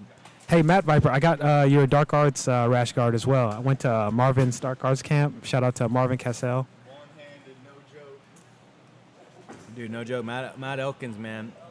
He's in the front runner, dude. I'm sorry, but that dinner Yeah. is looking like it's going to go to Matt Elkins. You No, gotta do something special on this next match. my chat got me. Hey, chat, if I throw a flying triangle, Dude, you get a flying triangle. you know what I'm saying? That's what I mean. Hey, Especially if you call a flying triangle. Hey, flying triangle. I'm just saying. I hope, hey, wait a minute. Steven's watching this. He's like, hell nah. Man, I don't know. Kai need the womp, womp, womp. Oh, my bad. Womp, womp, womp. Mad Viper, I got you. Oh, that's for Egghead Warrior. Womp, womp, womp. I got you. Oh, for Mad Viper, too. Got him. Yeah, dude, you got to do the multiple womps. So awesome. Hey, we match right appreciate there, that, man. guys. That's- Dude, Matt Elkins has looked like a stud tonight, though. You know what I'm happy about? That I had Matt before he awakened. Haha, you went to a draw, correct? Yes, I did. That's why you guys should give me. That's why you guys should give me the lunch because I went to a draw. with Matt Elkins. Hey, man, That's not easy. Now, Matt Elkins at 49 points. 49 points. He's only 7 points behind Nilo and Elijah. Womp, womp, womp. Shout out to Kai Johnson, $5 on Super Chat. There we go. Is that dollars or euros? What is that? That's euros, dude. That's Oh. like $8. Hey, thanks for the pounds. Thanks for £5, right? Yeah, quid, dude. Hey, we appreciate that, Kai. Hey, like that name. So, just a reminder for you guys, any money that's given in the Super Chat, half of it is going to the competitors at the end of the regular season. So, yeah, keep giving. It supports the PGF as well as puts some more money in the competitors' pockets. Shoot, I'm about to donate to Super Chat. Yeah, man. I mean, Wait a minute, it's going right back to me. All right, so shout out to Mario and Lewis. This is going to be a great matchup because Lewis has been doing really well, even though he's been up against some monsters.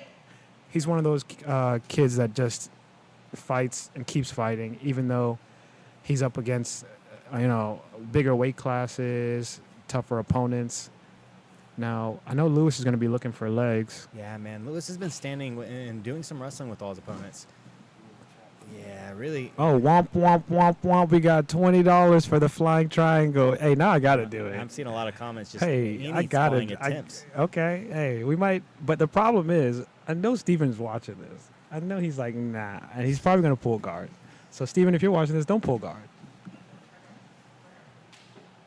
Ooh, Yeah, Mario go Lewis- with a slap. Yeah, Lewis has been really mixing that wrestling to working to pull those to the guard pull into the leg locks. Oh, Mario did a great job right there, recognizing, avoiding the legs. Now he's in on the front headlock himself. Lewis needs to sit back to guard. Yeah, I'm with you. Nice. He needs to spin, spin, spin. Oh, he's looking for that baseball bat style choke right there. That's not very high percentage in no-gi. Womp, womp, womp. Francisco, shout out to my boy Francisco with the $2 super chat. We appreciate that.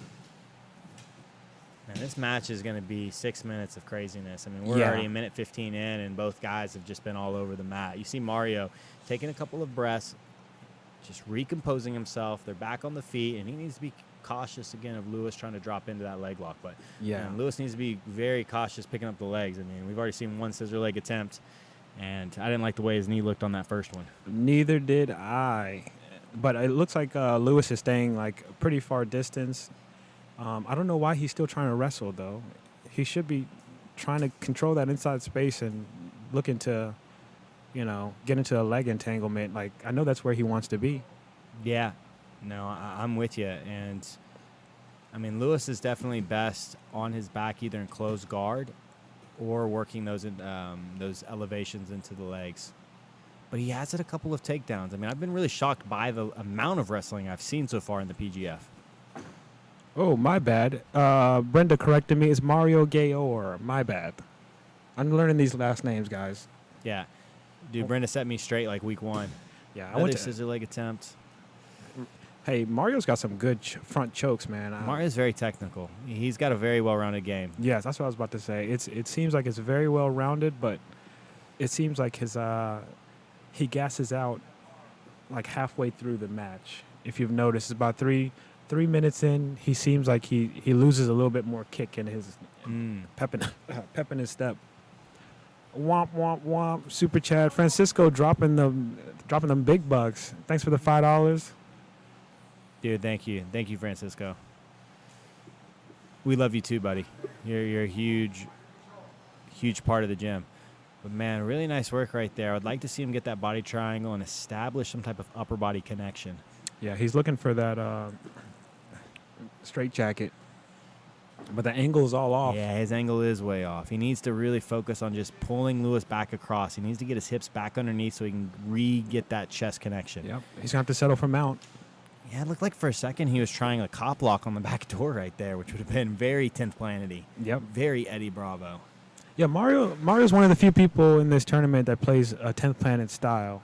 Yeah, all the O'Fallon guys do. I mean, Mike Libby in his first match tonight, he looked awesome playing rubber guard. His rubber guard's legit. It looked real good. Mike should have had that heel hook. I don't know. I don't know what happened there, but it seemed so deep. Oh, I don't know about this. If I was Lewis, I would probably bail on this. It's going to Yeah. cost him a guard pass. Ooh, switches right in. Mario just left his arm a little bit too deep. He's in that omoplata. I would like to see Lewis ride that omoplata to a top position. Instead, he tries to switch back to the triangle and gets his guard passed. Yeah, especially when it's later in the match. Yeah, he's going to be looking for any submissions at this point. He's got to score some points. Yeah, Lewis is tough, man. He's had his arm really yanked right there. Yeah, he did. Mario does a great job turning that deep Kimura into almost a crucifix position. We see how Lewis's head's not in the center of Mario's belly. Yeah, Mario's going to have to transition. He just didn't quite get that crucifix position he wanted. Mario really starting to take over the match. Yeah, because he knows he needs these points, but he's going to be looking for any points he can get. That's a smart thing to do. With the minute, there's not much time to set up, especially with somebody that doesn't respect your submission attempts. Yeah, Lewis does a good job of stopping these front chokes. I mean, he gets both hands involved. He's got 2-on-1, good backs posture. up. He seems like he's fighting a north-south. That's a risky move right there for 1 minute. That takes some time to set up. Yeah, it can, unless that's your bread and butter. And he doesn't quite have the. Oh, that's getting much defense. That's deep, but I mean, with the Yeah. time he has, I would opt for like something more arm-bar-y. Yeah, Lewis is one of those guys that, for multiple competitors, say he's much tougher to the tap than they expected. They're like, Yeah. "Man." He's very game. Yeah, very game. He's out here to die. Him and Blake Randall both like you gotta kill those dudes. You gotta choke them. Yeah.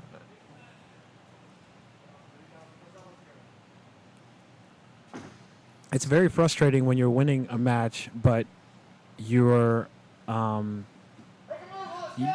up in draws the whole time. Womp, womp, womp. Shout out to Brenda, because I got Gayor correctly. Yeah, I got you, girl. Yeah. But yeah, it's really frustrating when you seem to be winning all these matches, but you just can't get any points. That I feel for a lot of these competitors. You know, a lot of them were dominating positions, getting to submission attempts, but in this format, man, you gotta. Well, You a gotta really score. interesting match earlier was you had Eric Longar versus Seth Tatum, and Eric passed Seth 5 times. I mean, in an IBJJF match, you would at the end of that match, you would have went, Yep. dude. I mean, You would have gave him an advantage. yeah. Well, you would have been, man, like he won 12-0, or he won Yeah. a lot to Yeah. a little, and instead, both guys walk away with 0. Yeah, that's frustrating. Because now you're tired if you have a next match, and that could end up with draw as well. Now you're having multiple matches. You basically came here to draw, and then you end up low on the rankings. Yeah. Yep. Which is very. I think that was the And case nobody with. wants to watch draw, so it's funny. It's like we've had a couple of insanely good matches. I mean, Matt Elkins versus Hajer Coelho was one Yeah, of the that was draws great. that was like, it was just an amazing match. Like, Yeah. And I mean, you versus Mario, Steven versus Mario. Steven Yeah. versus Mario was a match I wanted to see just keep going. I Yeah. really enjoyed that matchup. So, yeah. But we got 10th Planet Shoal saying, Hey, you shout have out to flying Shoals. anything, and I'll send you to dinner with Brandon. All right. All right.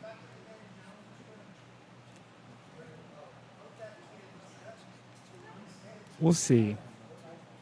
All right. Well, I'm about to get out of here. Hey, shout out to you guys. Yeah, so there we go, man. Joe Kai, just so much knowledge.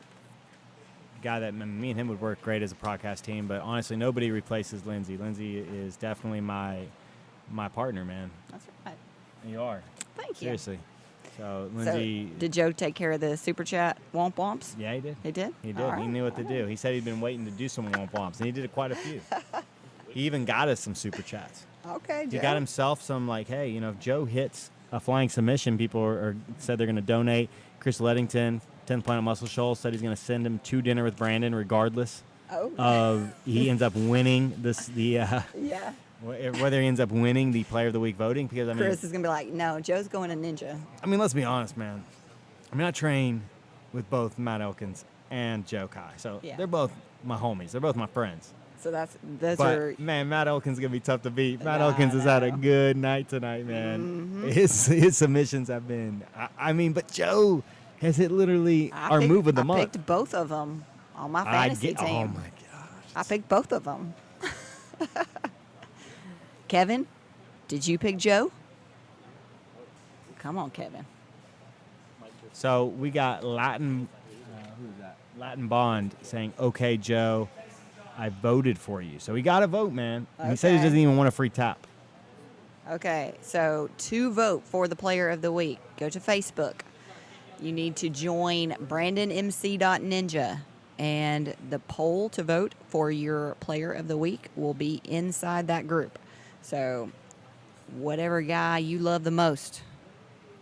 So we got Moises Carrasco. He was a little bit late, but he's going to have a match against Noah Randolph. So his vitality score, he's got a 90 total. So, man, he's an athlete. It's 191 pounds. Wow, he's bigger than I thought he was. He's almost got 30 pounds on me. That's crazy. He has 31 pounds of fat. His body fat percentage is 16.3. And then his muscle efficiency is really kind of where most of the guys are, mid 110, 115. Okay. So nothing too crazy. So I was told that Moises was actually going to go last since he was running late. I'm not sure if they're still sticking with that since he's here now. Okay. Yeah, we're gonna put him last. That way he can stretch and not just get straight out of the car and onto the mat. So, yes. This is a fun matchup right here. This is a really fun matchup. Got Casey Wilbanks from 10th Planet Muscle Shoals, blue belt, likes the leg locks. We got Josh Daddario, blue belt, 10th Planet Decatur, likes the leg locks. Both Womp, guys, womp, womp. again, they favor leg locks. They both have leg lock submissions. I think we're going to see Josh pull guard, and this match is going to end in a leg lock. Somebody's getting tapped. And I've seen... Oh, dude. here he goes. Nah, he's sitting guard. Don't be disappointed. Dude, I love every time somebody sits guard, I get happy, dude. The purity of Keelan- the art is Keelan sound saved. disappointed. Oh, Josh, excellent job using that straight ankle to sweep. He's thinking about this standing heel hook again. Look, he's already hit one of these. He needs to be really cautious. No. He needs that just a little bit deeper. Oh, when he gets the tap, another standing heel hook. Womp, womp, womp. Super chat from Jolly Roger. Man, I did not see that coming. Yay, Josh. Awesome. So 3 points for Josh. So next should be Seth Tatum and Jeremy Geiger. Man, Josh did a great job right there. Felt the straight ankle lock initially. So Casey goes for the straight ankle lock. Josh uses it to sweep.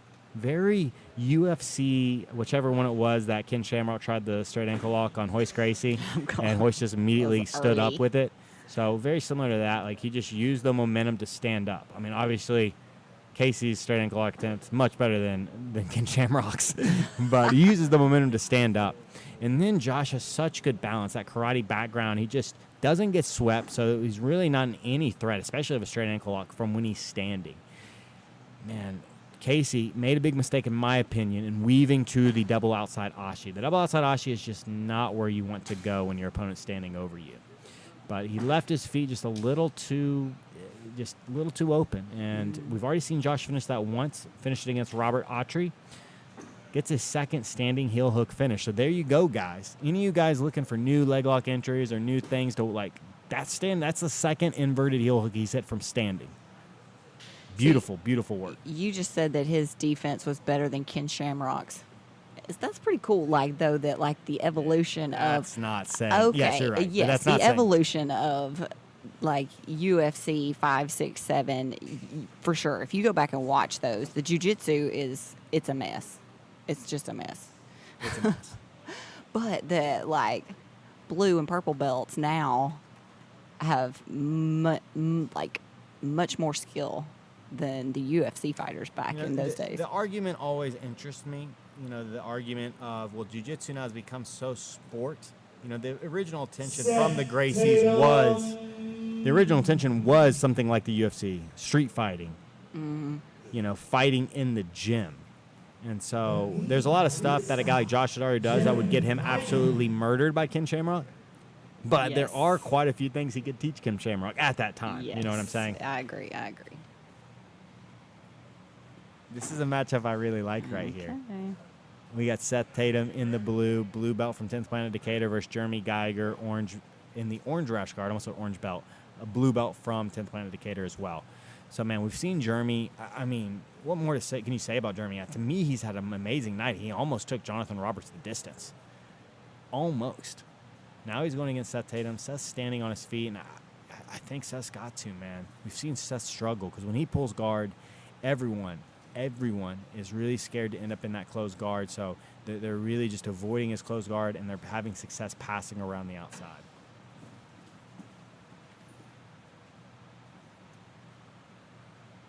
So Seth pulls guard. He's in deep butterflies here. Jeremy, though, in that floating passing, does a good job, creates the distance, and you see what I'm saying. He's created the distance, and you see he's going to try and pass on the outside.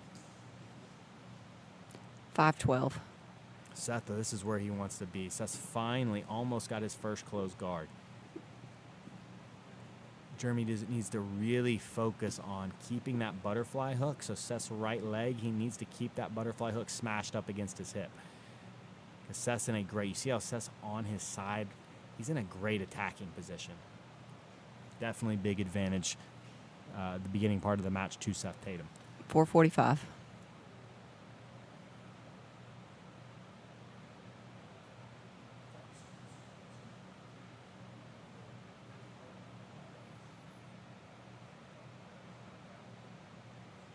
So Seth's looking to play a little bit of meat hook right here. Uses that meat hook. Jeremy can feel the threat. Decides to go back into. So Jeremy kind of forces the closed guard situation. 4:15. Seth getting ready to clear Jeremy's head into an omoplata right here. But the real aim is just that triangle. Great job by Jeremy. Just great patience.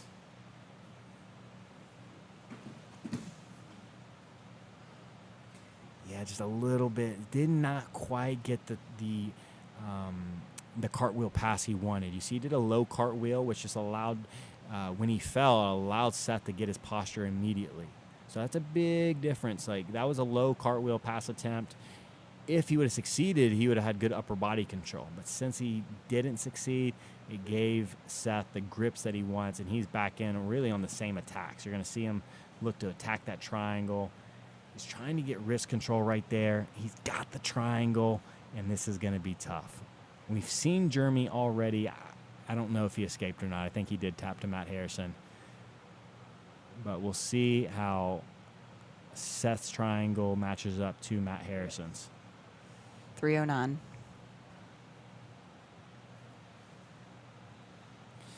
So Seth uses that gag reflex right there. Uses the gag reflex just... Oh, this is getting tight. You see Jeremy grimacing. He's thinking about tapping. Yeah. Beautiful work from Seth Tatum.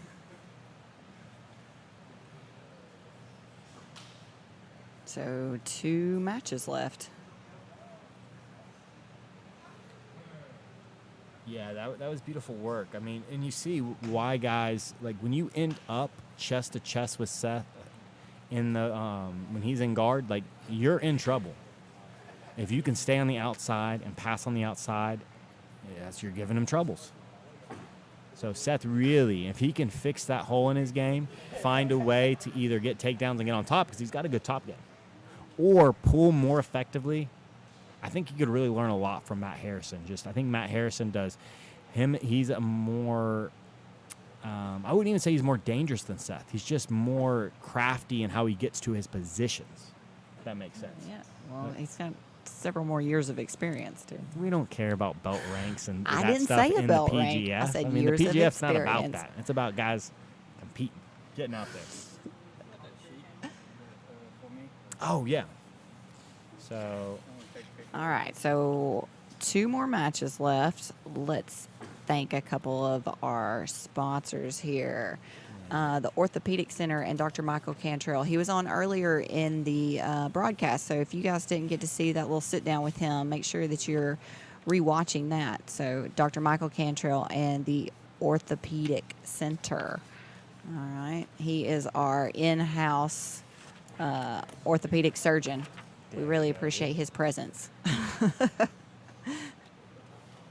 All right, also shout out to Decatur Coca-Cola Bottling Company and Frank Troop. Really appreciate his support. Matt Viper. Of course, dude. And Eric Bell. You guys check out mattviper.com. Make sure that you are voting for the player of the week. So on Facebook, go to brandonmc.ninja, and that's where you can vote. And also make sure that you are ready for next week, week 6, with your fantasy league team. Get your picks ready. So we're coming towards the end of the night. Definitely make sure you guys are doing the fantasy each week, tuning in. I mean, we've had the same 170 people for like 30 minutes now. So that's awesome. Yeah. Really appreciate all you guys sticking with us. We're almost done for tonight. We got 5 more matches, I believe. 5? All right, no. I've got 2. We've got 2 matches left. My bad. 2. I was looking. I forgot that a couple of these guys were not were no shows. So we got Stephen Mitchell versus Joe Kai. And then Noah Randolph versus Moises Carrasco. Whit Arnold says he's ready for the month of toe holds.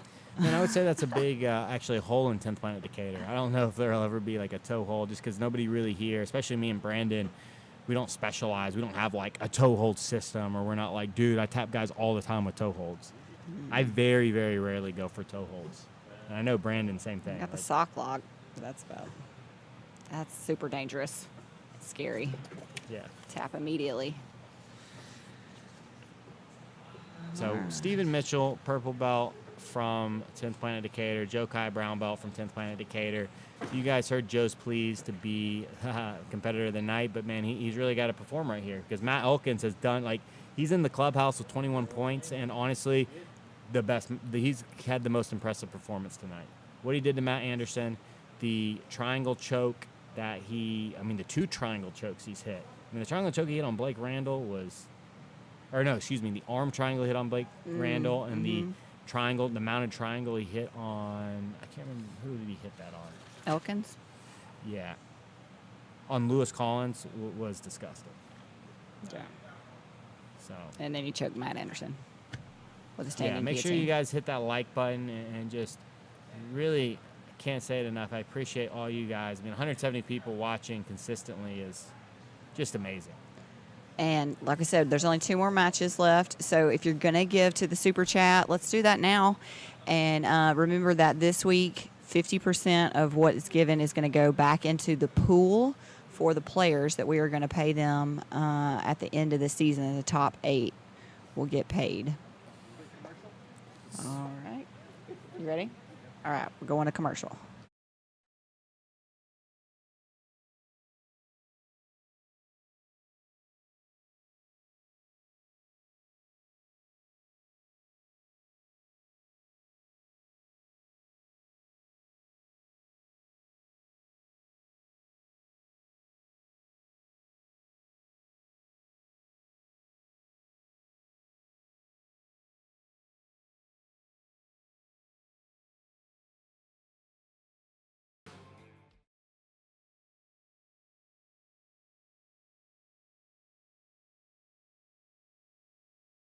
Again, if you're looking for any type of advertisement work, any type of videography, any type of pictures, you're within a couple hours drive, you need to hire this guy. He is as professional as it gets. I mean, Keelan is a true martial artist. He gets better. Everything he wants to get better at, he just works towards until he's an expert at it. And I remember when he was first starting off doing this stuff, he was just using an iPhone. Yeah. Didn't know anything. Looked the same as mine. 3 years later, he's a professional. And not only doing the best work in jiu-jitsu currently, he's doing work that people want for just, whether it's weddings, whether it's, he's worked with girls trying to become models, yada, yada, yada. He's taken so many different types of gigs, and he's just really becoming an amazing videographer. But, man, I'm really excited for this matchup, man. I think this match is going to deliver.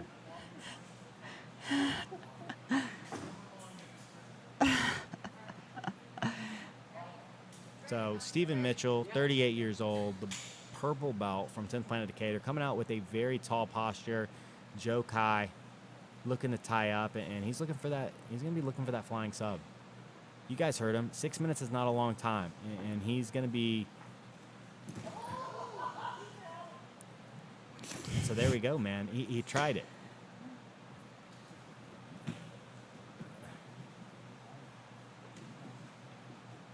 So tries that trip. I wonder if he was trying to that trip to set up another flying triangle attempt.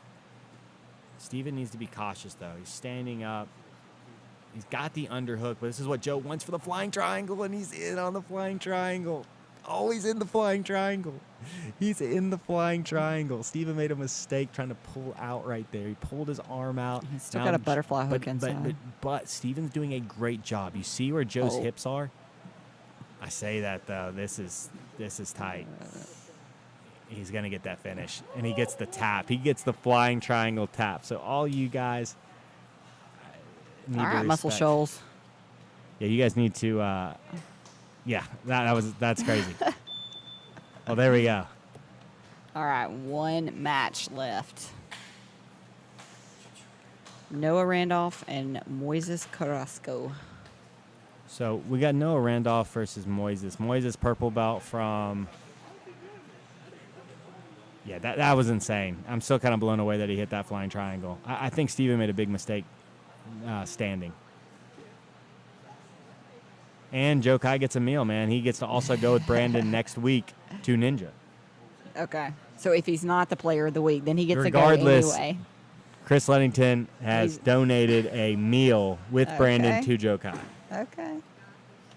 Womp, womp, And womp. Wallow J giving Super that. chat from He's giving Wallow that flying J. triangle money. That's what we need to start doing, man. We start getting Right. these guys on. Right. Like we said, half that money is going to go to. We're going to divide it evenly among the top 8.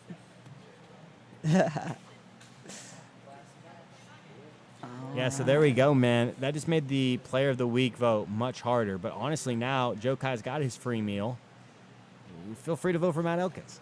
And they both can go out to Brandon. Brandon can take a double date. He can have 2 dudes for the price of 1. Right. Yeah. He didn't even have to pay for them. All right.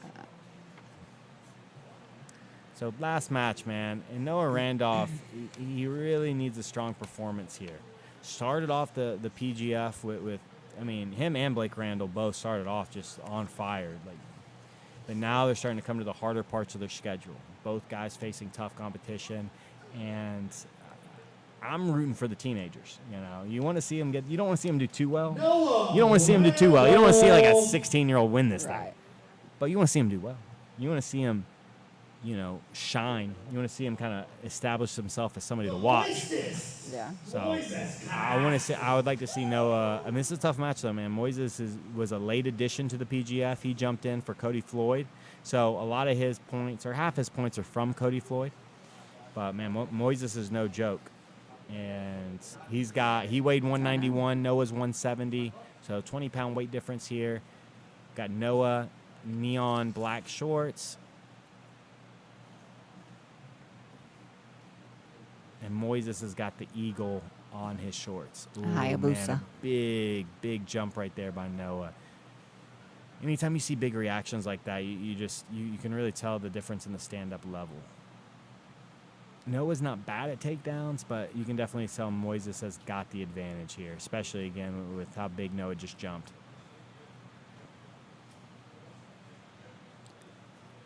$525. Yeah, another big reaction right here. Moises is setting him up for that double leg. I wouldn't be shocked to see a snap right here and then a double.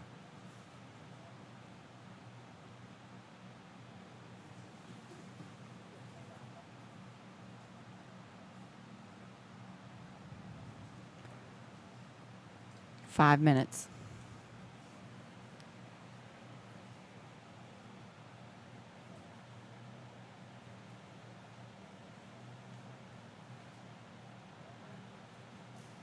Yeah, Kai Johnson. Cody Floyd is out. He had some sort of shoulder injury. Ooh, almost a big mistake right there by Moises, reaching over for that guillotine without taking Noah's posture.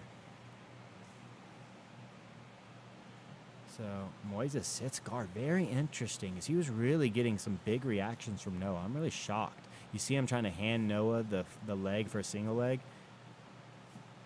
Is this the first time we've seen Moises off his back?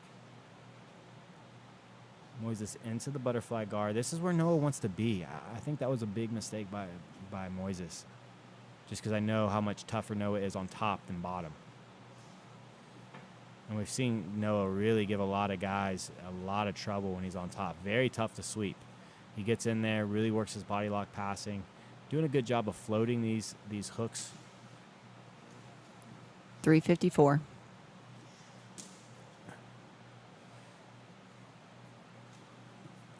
I would like to see, man, I would like to see Noah take some more chances. He's really playing a little skittish right now. He needs to address that. He needs to use that to try and pass or get up on top. Noah's neck's almost out.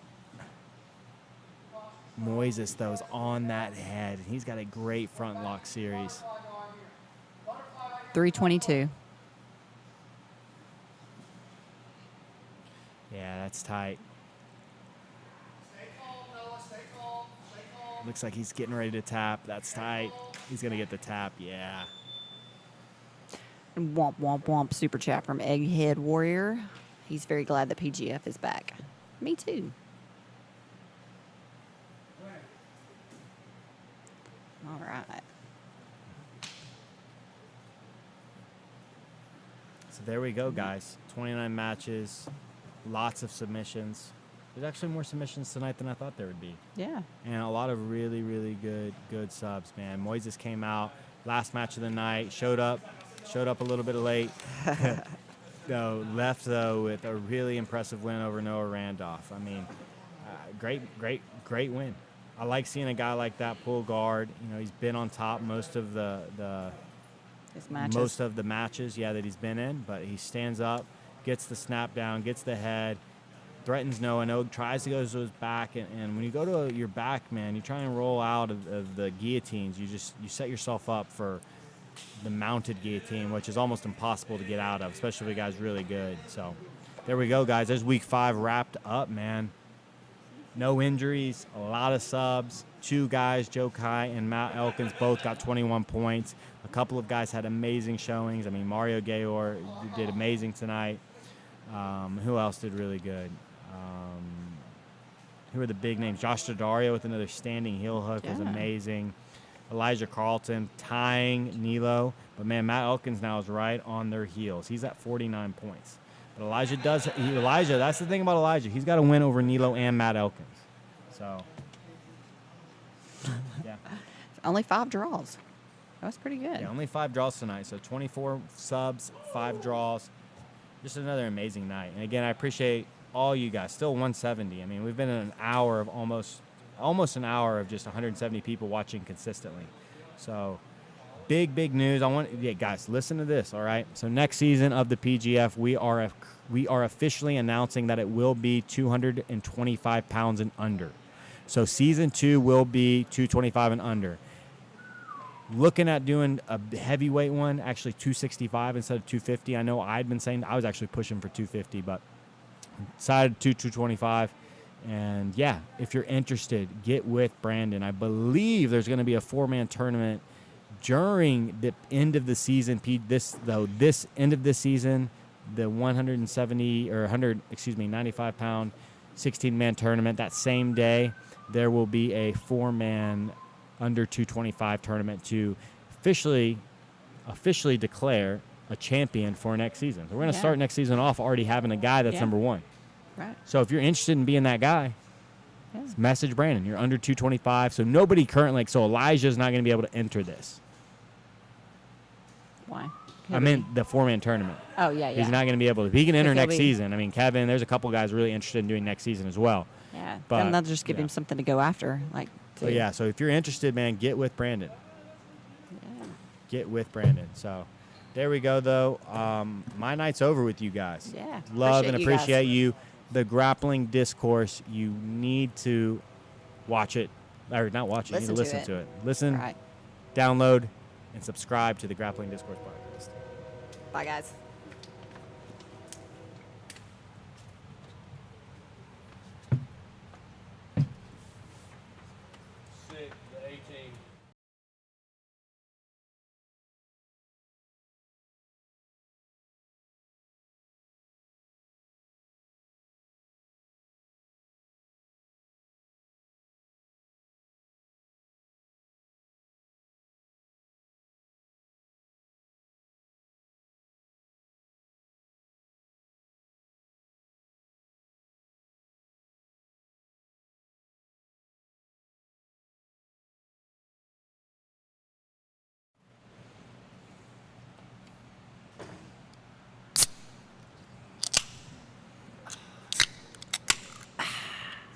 cilantro for Irish Keith. For Irish Keith. Ladies and gentlemen, welcome to the post-game press conference. My name is Brandon Mccaghren. Oh, I was looking at that. I should be. My name is Brandon Mccaghren. That's what you My say name your is now. Conscious Keelan. And we are Voltron. in charge. Oh, in charge. We are in charge. Okay, so we'd like to go over the numbers and everything for you guys. So live gate went pretty well tonight. We collected $0. Okay. That was good. I think So we sold a water. concession sales were up this week. We did sell a water That was to good. one of the athletes. That was good. All right, that pretty Bonuses? well. Any fight Oh, bonuses? attendance was not much because we're not allowed to have a live audience right, Right. now because There was of 2 kids the sitting over there. Cruvage. There was 2 kids in the stands, That Chuck's the referee. Chuck, his kids were Yeah. there, masked up hard. so that was cool. Yeah. Any fight of the night bonuses or anything? Well, I am going to take the player of the week to Chili's, Oh, but we don't know who won this time. So right now, it's got to be. it's still up for Joe grabs. Y'all got to Kai. slide into the. It's got to be Joe Kai or Matt Elkins. Well, okay, so Joe Kai had 21. Matt Elkins had 21. Joe Kai had a flying triangle, though, He did. that he called ahead of time like Babe Ruth. Yeah, that's a good point too. It's So hard to argue with that. it's pretty tough. And he hit 2 Marses, which is the move of the month around here. Dude, that's a great point. He hit the move that I've been teaching in class twice. Joe, you're a superstar, dude. On the second one, Hey, you made Daddy. You made Chris. Joe said he wants his food. I don't know who Chris is, but you're in big trouble. Muscle Shoals, Tim Planet. Oh, Muscle Ludington. Shoals. he said he would pay you if you hit a flying triangle. Hey, tell him just send it to Super Chat. I'm fine with that. Sounds good. He said you can just send it to Super Chat instead of the. He said give it to the players, and I'll take care of that. Chili's for you if you want to hang around, dude. All right, I got you, fam. That's what you say sometimes. You say, "I got you, fam." That's like a cool thing. Like kids will say that. I'll write that down. I got you, fam. All right. Yeah, you put a comma before the fam, and then you don't get too excited with an exclamation point or nothing like that. That's Right. ridiculous. Yeah. Just like the peace sign. I feel like that went pretty well. So I had the broadcast up over there while I was playing the announcer, and I feel like I didn't see any or hear any like big production issues tonight, which is good. We're moving forward, dude. This is really good. I'm happy about that. I'm happy about that. Yep. Good audio the whole time. Hey, good job, standing heel hook again, dude. What in the world? Where's that coming from? Is that the Quentin special? That was him That's being the Quentin Quentin's Uki. Hosenschweig. That yeah. was him being Quentin's Uki, Oh yeah, bro. you were the Uki for the for his leg lock DVD, weren't you, dude? Apparently so. Yeah, really good work, man. Good job, dude. All right, see you, big dog.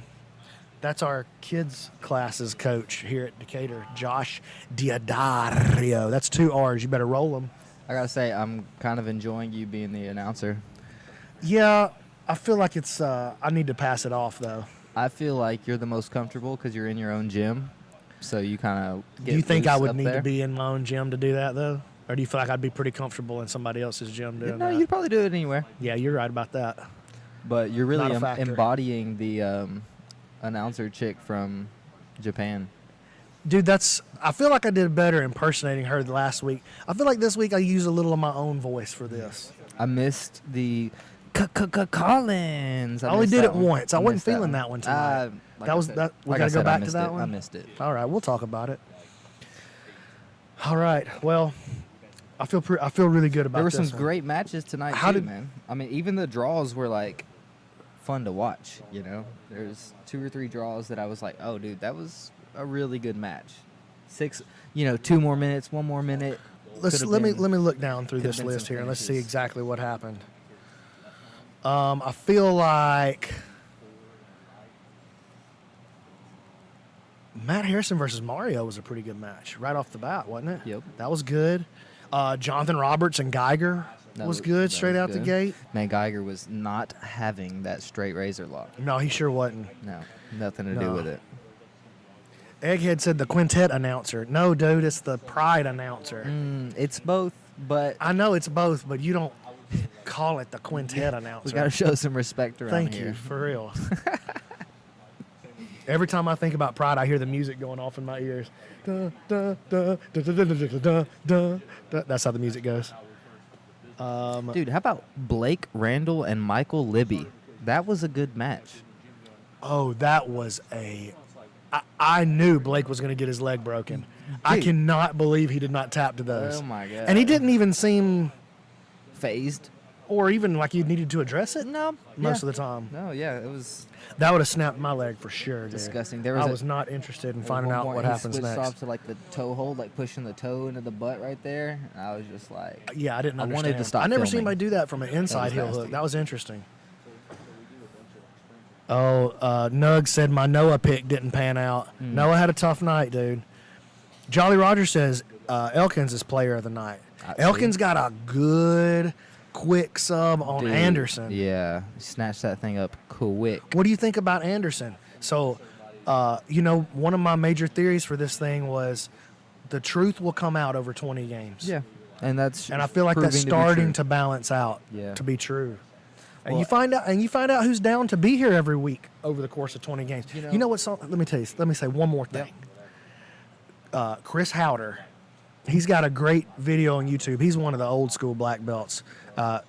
He's one of Chris Connolly's big buddies, big mentors in jiu-jitsu. Chris Howder. Shout out to my boy Chris Connolly out there at Spartan Fitness. Love that guy. But he said, you know what, man, in jiu-jitsu, it's not about who's best, it's about who's left. And I feel like in that regard, this is a microcosm of the jiu-jitsu journey. The season is a microcosm of that journey because you don't have to be as high in the standings if other people start dropping. You know, it's just about who's left at the end. Hey, Jake, will y'all slide the conversation that direction away from the mics? That's okay. I still love y'all the exact same. Didn't change at all.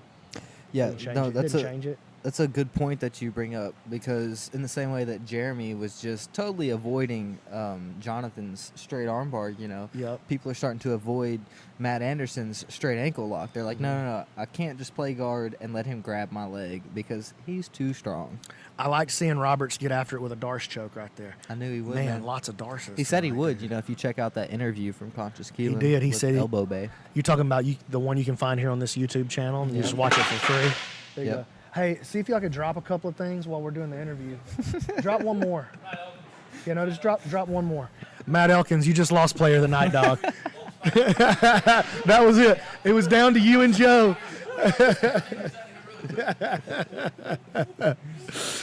Oh man. But yeah, I feel like everything went really, really, really. How about the super chat? How did that go? What was the total amount?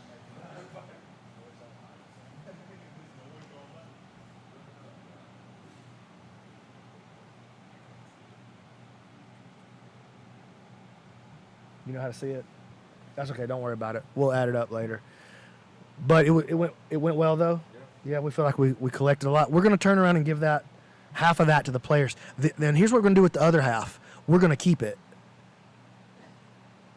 So it's nothing fancy going to happen.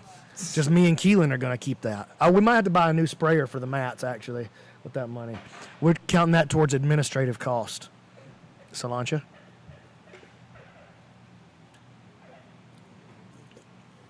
How about that Coke Zero ad airing today? Yeah. So listen, this is real stuff right here. Keelan made that Coke Zero ad. Now, he made that there was no stock footage. We made that entirely from scratch. Yep. So, and we did that for the Decatur Coca-Cola Bottling Company, Frank Troop, one of our awesome sponsors. If you're interested in sponsoring the PGF, we can put together a commercial like that for your brand. Or product, or whatever it is that you're what- working, yeah. or your book, like Lonnie's doing he's working on getting his book out there. So we can put together a commercial like that if that's interesting to you, and then you can keep the commercial and use it for whatever you want, So you kind of kill two birds with one stone here, get you a nice commercial to use in some other advertising or to run on Facebook or whatever, and also we'll run that commercial here for you. So if you're interested in, contributing, getting involved, getting your brand seen by the PGF, fans who, by the way, have turned rather rabid on us. Like, we got some dedicated, like, legit people who are following this thing every week, which is amazing to me. Dude, it makes it so much more fun. It does make it more fun. Yeah. Yeah, Mark's definitely here every week. I feel like these two guys don't get enough love over here. Yeah. Mark and Gamble. The crew. The crew Dude, that we're building. Also, Jessica Baker. Yeah. She's doing an awesome job. She's really kind of running the show with the players and the weigh-ins and all that stuff as it comes together. So shout out to her, to you, Brandon. Thank you so much. To you, Mark. Bruce over here. He's the man at the door. And in case Blake Randall didn't tap, He's the when medic. he should have, He's the medic. Bruce was here to try to put his leg back together. So that's it, man. Is there anything like? What do you guys? We still got 96 people here watching the chat. What is it that we can do to make this a better experience for you? Like, we're interested in making this the premier product in jiu-jitsu, as far as competition goes, at least. We're interested in that. And, you know, we're putting it together slowly, but we are definitely moving that direction. I can tell you right now, season 2, 225 pounds. And I'll go ahead and make this announcement if they haven't done it yet, that on the weekend of October the 2nd, when we have our playoff for this season, we're also going to have a mini 4-man tournament, 225 pounders, and we're going to crown the 225 pound champion that weekend leading into season 2. So we'll have a champion coming into season 2. So y'all need to start thinking about, if you're interested in getting in that, I need to hear from you. 225 pounds. Think about it. Boom. You have to be able to participate in the season 2 though. So you can't just come do the mini. Right? I'm going to go ahead and place my bet on season 2. Already. Who you got? On a blue belt to win season 2. That's bold. Do you know who I'm talking about? I do. You're talking about Jake Elkins. That's bold. The older Voltron member. I think he's Yeah. going to carry it over into season 2, man. There's a rumor Chewy might be in. Oh. John Buck's in. Ooh. So already just with those 3, that's a pretty solid I just want to 4-man. put my money on a blue belt. I feel that. Jake is not the I'm average blue belt. I'm betting on Nicky Rod right now. That's kind of what it'll feel like. Yeah. Let's get in here in the chat here. Egghead says, my bad. That's okay. I don't know what that means. You don't have to worry about it. You don't have to apologize for that. He said, Anderson had a very easy first draw, basically the opposite of Elkins. Yeah, definitely. Oh, Space Monkey, I appreciate that subscribe, dude. Red Dragon, hey, Brandon, is Caleb McAllister going to be rescheduled for next week? Yeah, so let me explain this to you. Here's the way the situation works. For fantasy points, whatever the results of the night are, those are locked. So, like, if a guy didn't show up and your guy just got 2, that's locked in. For All right? fantasy. For fantasy. That's only for the fantasy. Because the fantasy is played week by week. It's just about who wins this week. But for the league standings, we're going to go back and catch those games. So we're going to go back and catch those, and that may affect the standings in the actual playoffs, but we won't go back and change the fantasy points. So Elijah's watching on his way out. That's good. Elijah said, I'm winning the 225 as well. I told Elijah we were going to do a 225-pound 4-man tournament on the weekend in between rounds of this tournament, and he goes, I'm in. I was like, no, you can't be in. Yes, you can't be in it. No, you can't be in it. I mean, yet. No, he's just got to, no. I mean, I don't feel like He can be in the season, but not the tournament. No. Solange. Commissioner has spoken. Solange. So let it be written. So let it be done. Shall be done. Chris Howder, first American to achieve black belt in BJJ. Enough said. Was he the first? I know he was one of the first 12. I don't know that he was the first. I could be wrong on that. But I know he's one of the Dirty Dozen. I think one of the first was one of Hegan's guys. I think it was Bob Bass. Don't quote me on that, please. Yes, October 2nd is a locked-in date. Jeremy Hurd, 2 things. 1, only a suggestion, time clock on the screen. 2, Chef Dansby for season 2. Address the clock on the screen situation, Man, Coach. so we're using a specific software to stream every evening, right? The software we're using is limited as far as graphics and on-screen things go. We can do a clock. It just looked a little big to me, to be honest. It was a little bulky in the corner. It looked like it would obstruct the view of the match. So maybe we'll do it for like 1 or 2 next week and kind of get y'all's opinions. And if you're like, yeah, it is kind of big, never mind. Or if you're like, no, I don't care, I kind of like it, then we can keep it. You know, we might play with it a little bit. Think about doing season 2 in either Nashville or Louisville. Yeah, I heard that you were wanting to do it at Chewy's spot. Yeah, we're thinking. I mean, we're not in serious negotiations for that to happen yet, but I am thinking I want to put this in to a larger city and increase the talent pool. But I want to be able to do it, you know, where it's local to me still. Yeah, because So- we got to go there every Well, Friday. we would have to go there, yeah. So, Kai Johnson said, y'all want to sneak me in via Cuba? Could work. Yeah, we'll try that out. Yeah, could work. We'll try that out. I don't know a lot about sneaking through Cuba, but, you know. Lindsay calling the time works, Wallow said, that she's doing a fine job with the time. Yeah, that was part of the thing, is we know we're not going to have the time on the screen, so let's get Lindsay to just stay on top of it. Man, Lindsay is doing a great job of keeping the schedule together. Look at how organized all this is.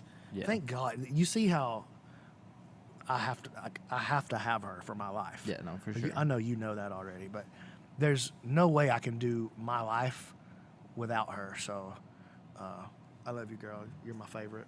Yeah. Like that booty, too. Sorry, didn't mean to say that on camera. But just facts are facts. She's a black belt. What can I say? All right. MWC Nug said, run a test match Thursday with the clock. Well, I mean, we've definitely ran it. It's a little bulky. I don't think you guys would like it the way that we are going to have to do it. We would have to learn and use a new software, and we're not really ready to do that just yet, to be honest with you. We would need more manpower to be able to do some of the things we want to do. And that's coming. That's going to come. It's going to be down the line, though. Yeah, the fact that we are producing a live 4-hour stream consistently every week with scheduling and And it live runs matches pretty tight, too. And Like, how many people do we have doing it? 32. No, I'm saying people running it. We got like Oh. 5 people. Yeah, like, well- top. Like, we put it together so that he and I could run it by ourselves. yeah. And so we're able to do that. It would just be crazy hectic, and it's much nicer to have the assistance. So, is the chat tablet too small? Are we leaning in on it? I mean, it's an iPad, so maybe season 2 let it ride for 1. What does that mean? The clock probably. Carlos Key said, after the COVID stuff, will you have spectators? Yes. Yeah, we wanted to have spectators right away. But you know what, man? I'm actually really glad That for season 1 we didn't. that we haven't had them so far, because it's given us a chance. It's less for me to manage, and it's an opportunity for us to get the game itself tightened down, all that.